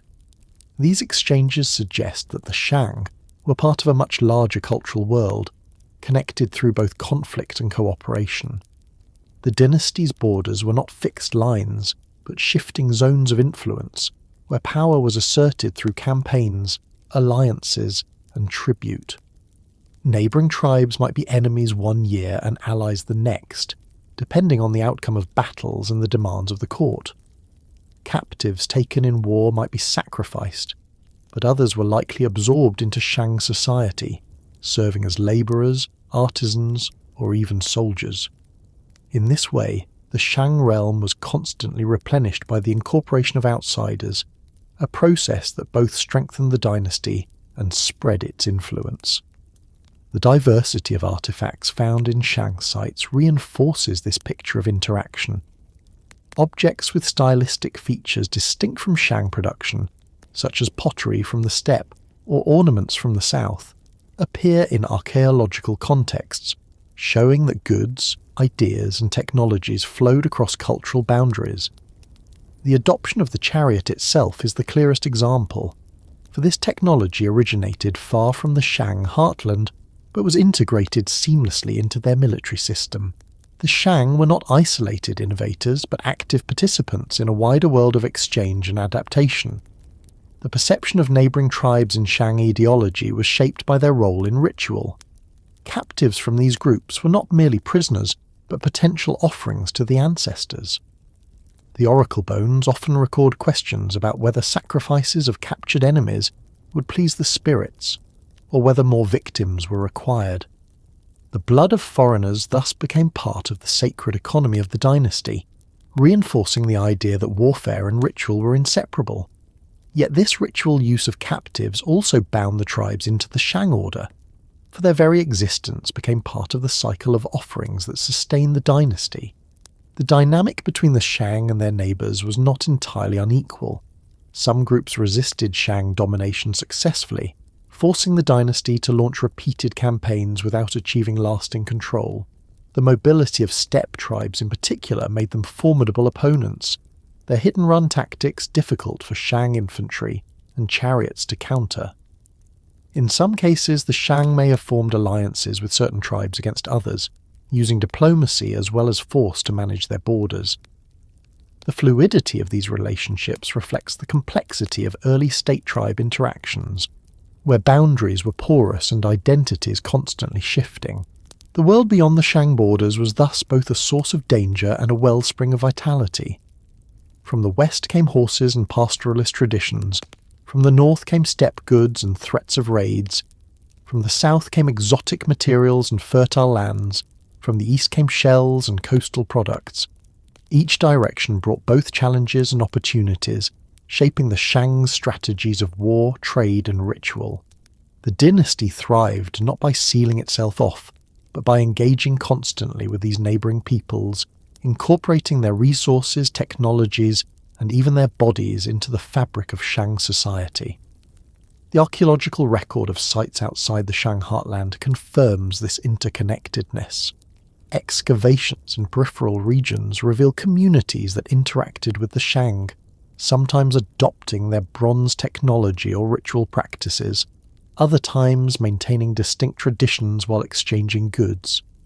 These findings remind us that the Shang were not a solitary civilization, but part of a broader mosaic of cultures across ancient China.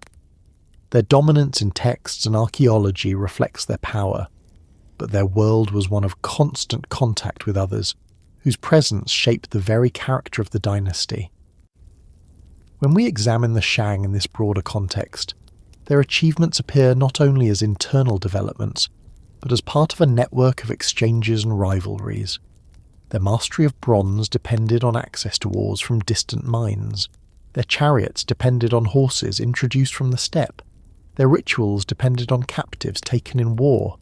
Their economy depended on shells, ivory, and other goods from far-flung regions. The greatness of the Shang was thus not only the product of their own society, but of their ability to engage with and dominate their neighbours. The world beyond the Shang borders was essential to their identity. It defined them as conquerors, as ritualists, as participants in a larger cultural sphere. The tribes that fought against them, traded with them, and were sacrificed by them all contributed to the story of the dynasty. The Shang kings stood at the centre of a realm that was constantly negotiating with the peoples around it, their authority sustained not only by the ancestors, but by the ability to manage these shifting relationships. The legacy of the Shang is therefore inseparable from the world beyond their borders, a world that challenged them, enriched them, and ultimately shaped the civilization they left behind. The history of the Shang dynasty was shaped not only by the grandeur of its rituals, the brilliance of its bronzes, and the strength of its armies, but also by the long line of kings who ruled across centuries. Their reigns formed the backbone of Shang memory, preserved both in oracle bone inscriptions and in later chronicles. Yet succession was never a simple matter of father to son. It involved careful navigation of family rivalries, struggles for legitimacy, and the constant need to demonstrate favour from the ancestors. The story of the Shang kings is one of continuity but also of tension, for each ruler had to prove that he was worthy to hold the role of supreme sacrificer and war leader. According to later records, the Shang dynasty had nearly 30 rulers, beginning with Tang the Victorious, who overthrew the Xia, and ending with King Zhou, whose defeat by the Zhou brought the dynasty to a close. This sequence was remembered in the Bamboo Annals and the records of the Grand Historian, though the oracle bones confirm only the kings from the later Shang period with certainty. Still, the combined evidence gives us a picture of a dynasty that endured for centuries, passing power from one ruler to the next in a line that was both fragile and resilient. Succession in the Shang was not always strictly patrilineal. At times, power passed not from father to son, but from elder brother to younger brother, or from uncle to nephew. This practice, known as fraternal succession, may have been a way of ensuring that only mature and proven men ascended the throne, rather than placing the burden on young and inexperienced heirs. It also reflected the importance of the wider royal lineage, where multiple branches of the family shared in the legitimacy of the dynasty. Yet such arrangements also carried risks, for rivalries between brothers and cousins could easily erupt into conflict. The very flexibility of Shang succession created opportunities for disputes, and the oracle bones reveal the constant anxiety over loyalty, betrayal, and the approval of the ancestors. The reign of Wu Ding, one of the most famous Shang kings, illustrates both the stability and the challenges of kingship. Wu Ding ruled during the late Shang, perhaps in the 13th century BCE, and his reign is particularly well documented in oracle bone inscriptions. He expanded the dynasty's influence through campaigns against neighbouring tribes, relying on the support of generals and consorts such as Fu Hao. His devotion to ritual was also evident, for the oracle bones from his time record countless inquiries to the ancestors. Yet Wu Ding's reign also highlights the delicate balance of succession, for his reliance on strong allies suggests that power was shared as much as it was centralized. His ability to maintain authority depended not only on his role as king, but on his capacity to manage the ambitions of his kin and nobles. Other kings faced greater struggles. Inscriptions speak of defeats in war, natural disasters, and questions of legitimacy. A king who failed to secure victories or to ensure good harvests risked being seen as having lost ancestral favour. In such cases, the dynasty's stability could be shaken, for the king's role was not only political but cosmic. To lose heaven's mandate, even in its early Shang form, was to endanger the very survival of the dynasty. This burden weighed heavily on each ruler, and succession crises often arose when a king died without clear evidence that his heir enjoyed ancestral approval. The role of queens and consorts in succession was significant. As mothers of heirs, they could influence which son was favoured, and their kin networks could provide support or opposition during transitions. The case of Fu Hao again stands out, for her military and ritual authority likely strengthened the position of her descendants within the royal line. Other queens appear in inscriptions as the focus of divinations concerning childbirth, health, and favour, showing that their role in succession was central to the dynasty's stability. The politics of the inner court thus intertwined with the politics of the battlefield, each shaping the fate of kingship. The later Shang kings faced growing challenges from both internal and external forces. As the dynasty expanded, its control over distant regions depended on the loyalty of nobles and regional lords. Succession disputes could fracture this loyalty, providing opportunities for rivals to rebel or withdraw tribute. In some cases, kings are remembered as weak or corrupt, their failures leading to unrest. The figure of King Zhou, the last Shang ruler, epitomizes this theme in later tradition. He was portrayed as a tyrant, cruel and indulgent, who neglected his duties to the ancestors and indulged in excess. Whether this portrayal reflects historical reality or later Zhou propaganda is uncertain, but the memory of his downfall reinforced the moral lesson that kingship depended on virtue and ritual devotion. The struggles of succession were not merely private disputes within the royal family. They were matters of state that affected the entire dynasty. Each transition of power required sacrifices, divinations, and ceremonies to secure the approval of the ancestors. The oracle bones record these rituals, showing that questions of succession were posed directly to the spirits. Should this son be chosen? Would his reign bring prosperity? Was the sacrifice sufficient to ensure his favour? The answers to these questions determined not only who became king, but how secure his authority would be. The process of succession was thus inseparable from ritual, embedding political decisions within the sacred framework of Shang religion. Archaeological evidence from royal tombs also reflects the importance of succession. The scale of a king's burial, the richness of his grave goods, and the number of sacrifices performed on his behalf were all statements of legitimacy. A ruler honoured with a grand tomb was one whose place within the dynasty was secure, while a smaller or looted burial might reflect contested authority. The very act of burial became part of the struggle for legitimacy, for it displayed to both the living and the ancestors the recognition of the king's role. The long line of Shang kings reveals patterns that would echo throughout Chinese history. The tension between hereditary succession and the need for capable rulers, the role of family rivalries, the influence of queens and consorts, the intertwining of politics and ritual, all these themes became recurring features of dynastic rule. The Shang were the first to grapple with these issues on a grand scale, setting precedents that shaped the political culture of later ages. The struggles of succession also highlight the fragility of dynastic authority.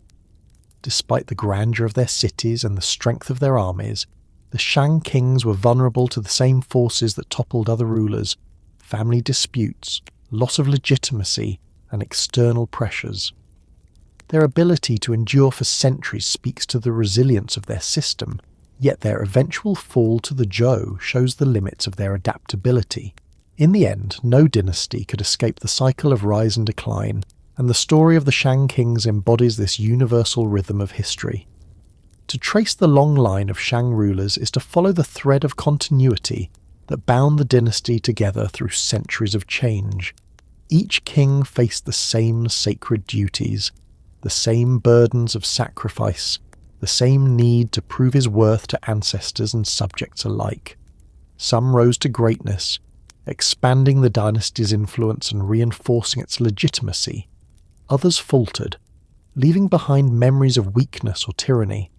Together, they formed a lineage that defined the Shang, a sequence of rulers whose reigns were woven into the fabric of ritual, warfare, and devotion. Their struggles and their successes remind us that kingship in the Shang world was never secure, always dependent on the approval of the ancestors and the shifting balance of power within the royal house. The story of the Shang dynasty, for all its grandeur, rituals and achievements, was not one of endless strength.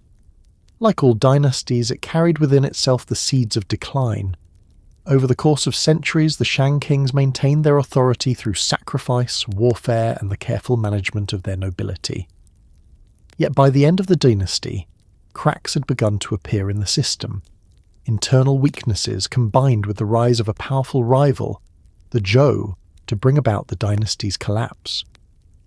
The fall of the Shang was not a sudden catastrophe, but the culmination of gradual processes that eroded its strength, setting the stage for one of the most important transitions in early Chinese history. The later Shang kings faced growing difficulties in maintaining control over their realm. The dynasty had expanded far beyond its early heartland, incorporating territories through conquest and alliances. This expansion, while a sign of power, also strained the system of tribute and control. Nobles who ruled distant regions on behalf of the king gained increasing autonomy, their loyalty not always guaranteed.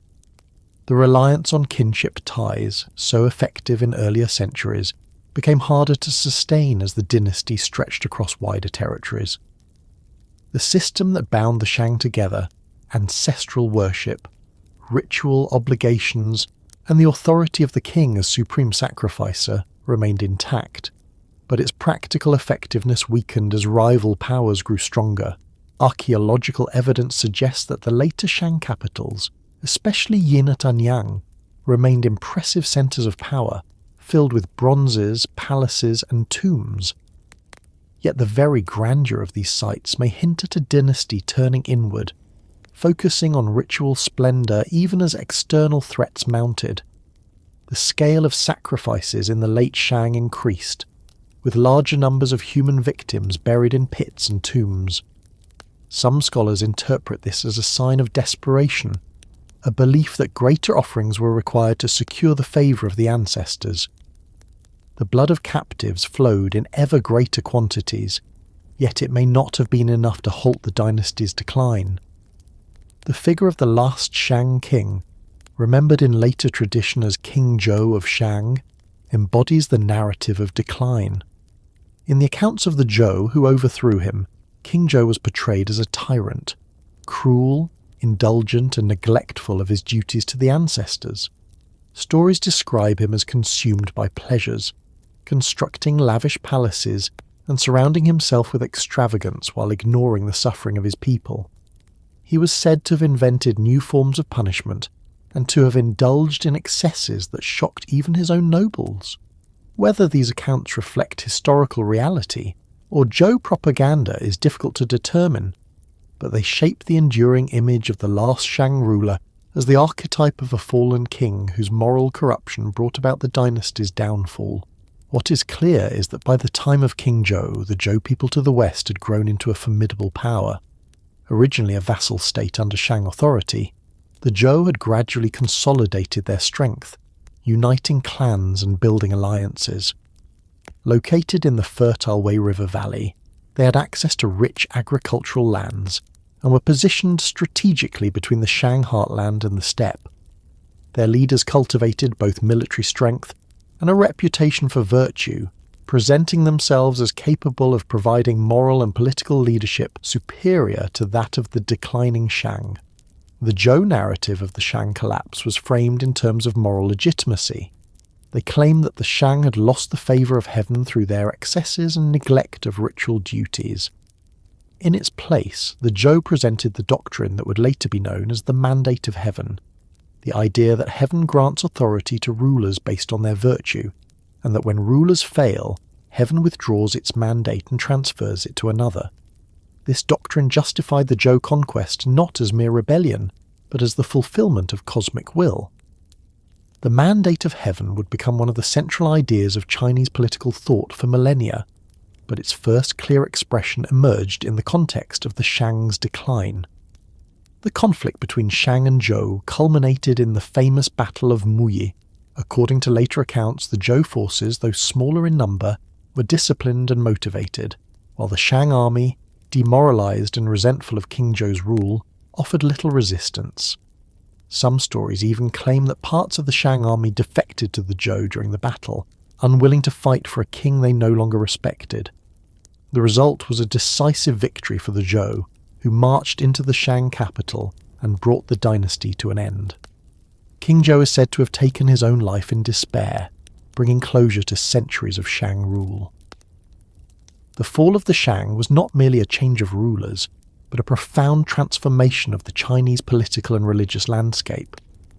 The Zhou inherited much from the Shang: their bronze technology, their rituals, their writing system, and their ancestral cult.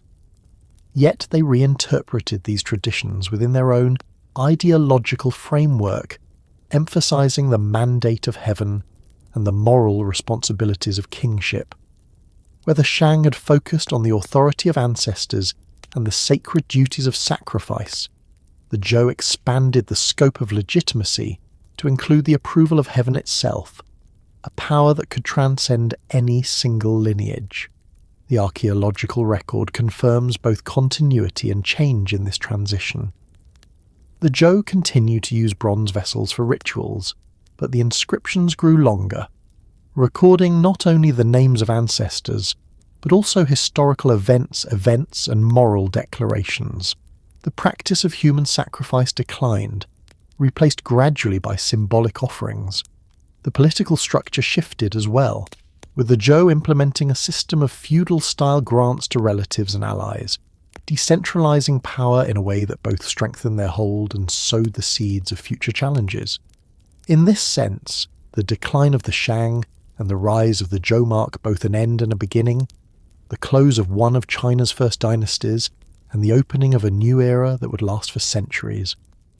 The memory of the Shang endured, shaped largely by the Zhou who succeeded them. The Zhou portrayed themselves as virtuous reformers who had overthrown a corrupt and failing dynasty. Their accounts of King Zhou's excesses, his infamous wine pools and meat forests, his cruel punishments, his indulgence in pleasures, served as moral lessons for future generations. Yet beneath these stories lies the reality of a dynasty that had ruled for centuries, developed sophisticated systems of writing and ritual, and created a cultural foundation upon which the Zhou themselves built. The Shang were remembered not only as tyrants in decline, but as the originators of many of the practices that defined early Chinese civilization. The decline of the Shang highlights the interplay of internal weakness and external challenge that so often determines the fate of dynasties. The burden of ritual grew heavier, the loyalty of nobles grew weaker, the demands of war grew greater, and the virtue of kings diminished in the eyes of their people. Meanwhile, the Zhou grew stronger, more united, and more capable of presenting themselves as rightful successors. The combination proved fatal for the Shang, whose grandeur could not protect them from the erosion of legitimacy. Their downfall was not inevitable, but once the balance tipped, their centuries of dominance came swiftly to an end. The fall of the Shang also illustrates the cyclical nature of Chinese history as it came to be understood in later centuries. Dynasties rise, prosper, decline, and fall, only to be replaced by new powers that claim heaven's favour. The Shang were the first to experience this cycle on a grand scale, their fall giving rise to the ideology that would explain countless dynastic transitions in the future. In this sense, their decline was not simply a tragedy, but a defining moment in the development of Chinese political thought. The ruins of Anyang, with their palaces, tombs, and oracle bones, stand today as silent witnesses to this transition. They remind us of the greatness the Shang achieved and of the fragility of their rule. They remind us that even the most powerful dynasties can fall when their legitimacy is questioned, and that the balance of power is always subject to change. The rise of the Zhou was not only the end of the Shang, but the continuation of the story of Chinese civilization, carrying forward the legacy of the past while transforming it into something new. The The Shang Dynasty did not vanish from history when the Zhou armies marched into their capital and toppled their last king. Instead, their memory lived on, shaped and reshaped by later generations, sometimes as a warning, sometimes as a source of legitimacy, sometimes as a symbol of continuity with China's most ancient past. For centuries after their fall, the Shang were recalled in stories, records and rituals that wove them into the broader narrative of Chinese civilization. Their kings, their rituals and their downfall became points of reference for later dynasties as they sought to understand their own place in the cycle of history. The Shang lived on not only through archaeology and oracle bones, rediscovered much later, but also in the imagination and traditions of those who came after. For the Zhou, who had overthrown the Shang, memory was a political tool.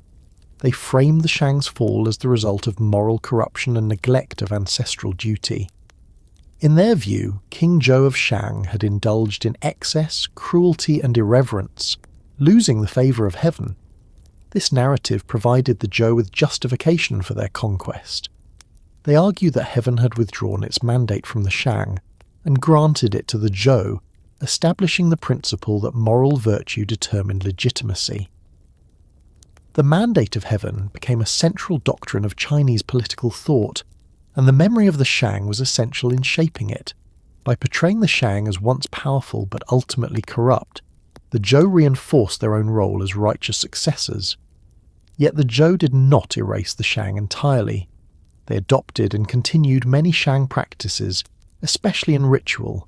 The bronze vessels, the ancestral sacrifices, the hierarchical structures of society, all were carried forward.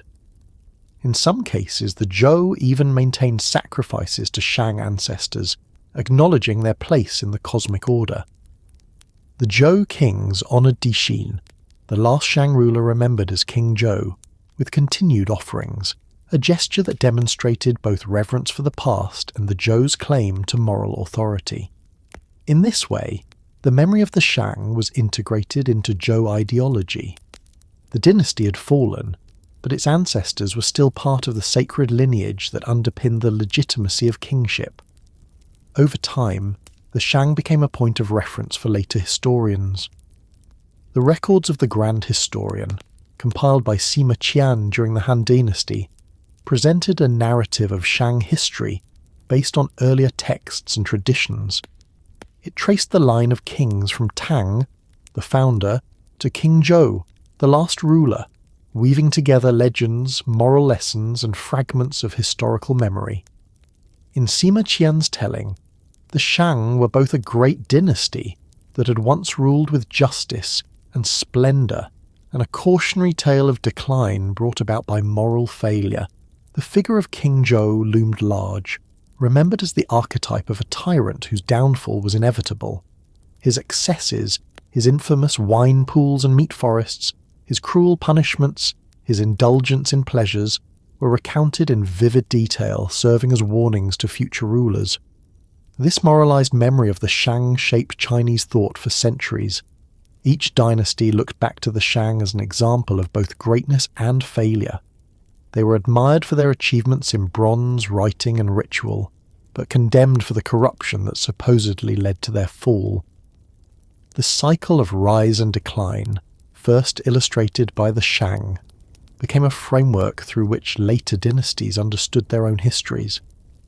The memory of the Shang thus became part of a larger pattern, serving as both inspiration and warning for rulers who sought to maintain their legitimacy. In popular tradition, stories about the Shang also circulated. King Zhou and his consort Daji became figures of legend, their tale retold in plays, poems and novels. Daji in particular was demonized as a femme fatale, whose influence over the king led to cruelty and ruin. In later folklore, she was sometimes depicted as a fox spirit, a supernatural being who brought destruction through seduction and manipulation. These tales were less about historical accuracy than about moral instruction, warning against indulgence, lust, and the dangers of neglecting duty. The memory of the Shang thus entered not only historical writing but the broader cultural imagination, shaping stories that endured for generations. even as their memory was moralized. The Shang were also remembered as the originators of many traditions that defined Chinese civilization. The oracle bones, rediscovered much later, confirmed that writing had already developed during the Shang. Bronze vessels, treasured and imitated in later periods, were seen as symbols of authority and refinement. The practice of ancestor worship, so central to Shang religion, became a permanent feature of Chinese culture, carried forward through the Zhou, Han, and beyond. Later dynasties looked back to the Shang not only as a failed dynasty, but as a foundational one, the source of practices that remained essential to Chinese identity. The dual memory of the Shang as both ancestors and warnings reveals the complexity of Chinese historical consciousness. On the one hand, they were honoured as part of the unbroken lineage of dynasties that connected the present to the distant past. On the other, they were used as an example of what could go wrong when rulers abandoned virtue. This duality ensured that the Shang remained relevant long after their political power had ended. Each new dynasty could invoke their memory in different ways, as a source of legitimacy, as a cultural foundation, or as a cautionary tale. During the Han Dynasty, interest in the Shang deepened as scholars sought to compile comprehensive histories. Confucian thought, which emphasized moral virtue and the role of ritual, found in the Shang a perfect case study. Their devotion to ancestors aligned with Confucian values, while their decline through corruption underscored the dangers of neglecting morality. The Shang thus became embedded not only in historical writing, but also in philosophical discourse, shaping how later thinkers understood the relationship between power, virtue, and legitimacy. In the centuries that followed, the Shang continued to appear in literature, art, and ritual. Their bronzes were collected and studied, their motifs imitated in new works. Scholars pored over inscriptions, seeking to understand their meanings. Emperors commissioned sacrifices at sites associated with the Shang, linking themselves to the ancient dynasty. The Shang became part of a cultural memory that extended beyond history into the realm of identity, reminding later generations of their connection to the earliest roots of Chinese civilization. When oracle bones were rediscovered in the late 19th century, the memory of the Shang was revitalized in an entirely new way. What had long been remembered through texts and tradition suddenly gained material confirmation. The inscriptions on bones and shells revealed the voices of Shang kings themselves speaking across millennia. Questions about weather, war, sacrifice, and succession carved into bone brought to life the concerns of a dynasty that had previously seemed half-legendary. Archaeology confirmed what tradition had preserved, that the Shang were real, powerful, and foundational. Their memory shifted again, this time from moralized legend to documented history. The rediscovery of the Shang also reshaped modern Chinese identity. At a time when China was grappling with questions of heritage and modernization, the confirmation of the Shang as a historical dynasty provided a sense of continuity with the deep past. The bronzes, jades, and oracle bones became national treasures, symbols of a civilization that had endured for thousands of years. The memory of the Shang was no longer only a cautionary tale told by later dynasties, it became a source of pride, a reminder of the depth and resilience of Chinese culture. Through all these transformations, the Shang remained a presence in Chinese tradition. They were remembered as ancestors, as innovators, as tyrants, as moral lessons, and as the foundation of civilization. Their memory was never static, but adapted to the needs and concerns of each era. The Zhou used them to justify conquest. The Han used them to illustrate Confucian values. Later dynasties used them as a touchstone for ritual and art. Modern scholars use them to trace the origins of Chinese writing and statecraft. Across millennia, the Shang have continued to live in memory, their story reshaped but never forgotten. The endurance of their memory underscores the power of history to shape identity. The Shang may have fallen more than 3,000 years ago, but their presence in tradition ensured that they remained part of the living consciousness of China. They were both a reminder of what had been achieved and a warning of what could be lost. Their kings, their rituals, their downfall, all became symbols through which later generations understood themselves. In this way, the Shang achieved a kind of immortality, not only through the spirits of their ancestors, but through the memory preserved in history, culture, and imagination. For centuries, the Shang Dynasty lived primarily in memory, preserved in the writings of later historians, moralized in tales of tyrants and heroes, and enshrined in the cultural imagination of China.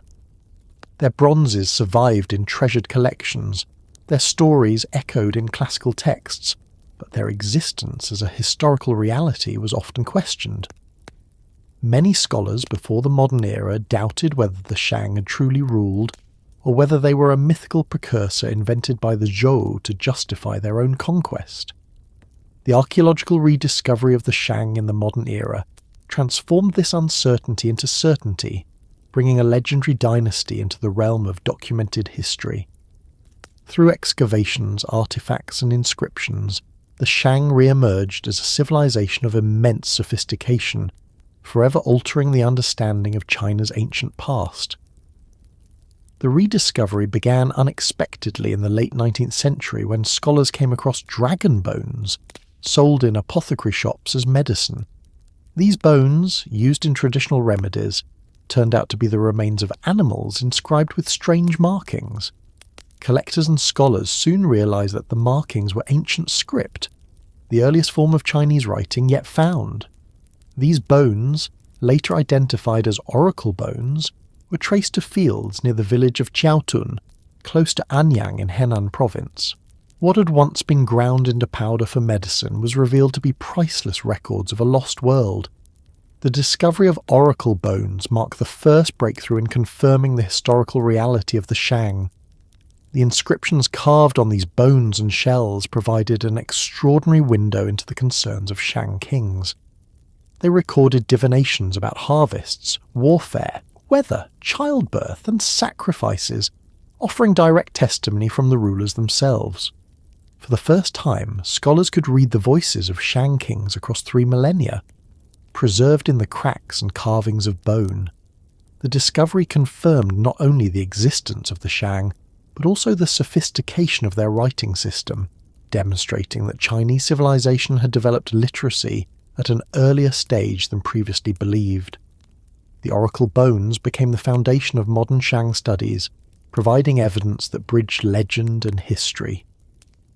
In the early 20th century, systematic excavations began at Anyang, the site identified with Yin, the last Shang capital. Led first by Chinese scholars and later joined by international teams, these excavations uncovered a wealth of material that confirmed the grandeur of Shang civilization. Massive palace foundations, royal tombs, sacrificial pits, and workshops were unearthed, revealing a city that had been the center of political, ritual, and economic life. The discovery of bronzes, jades, weapons, and chariots confirmed the accounts of later texts and expanded them with material detail. The Shang were no longer a distant memory, but a civilization whose remains could be touched, studied, and displayed. The tomb of Fu Hao, discovered in 1976, remains one of the most significant archaeological finds of the Shang.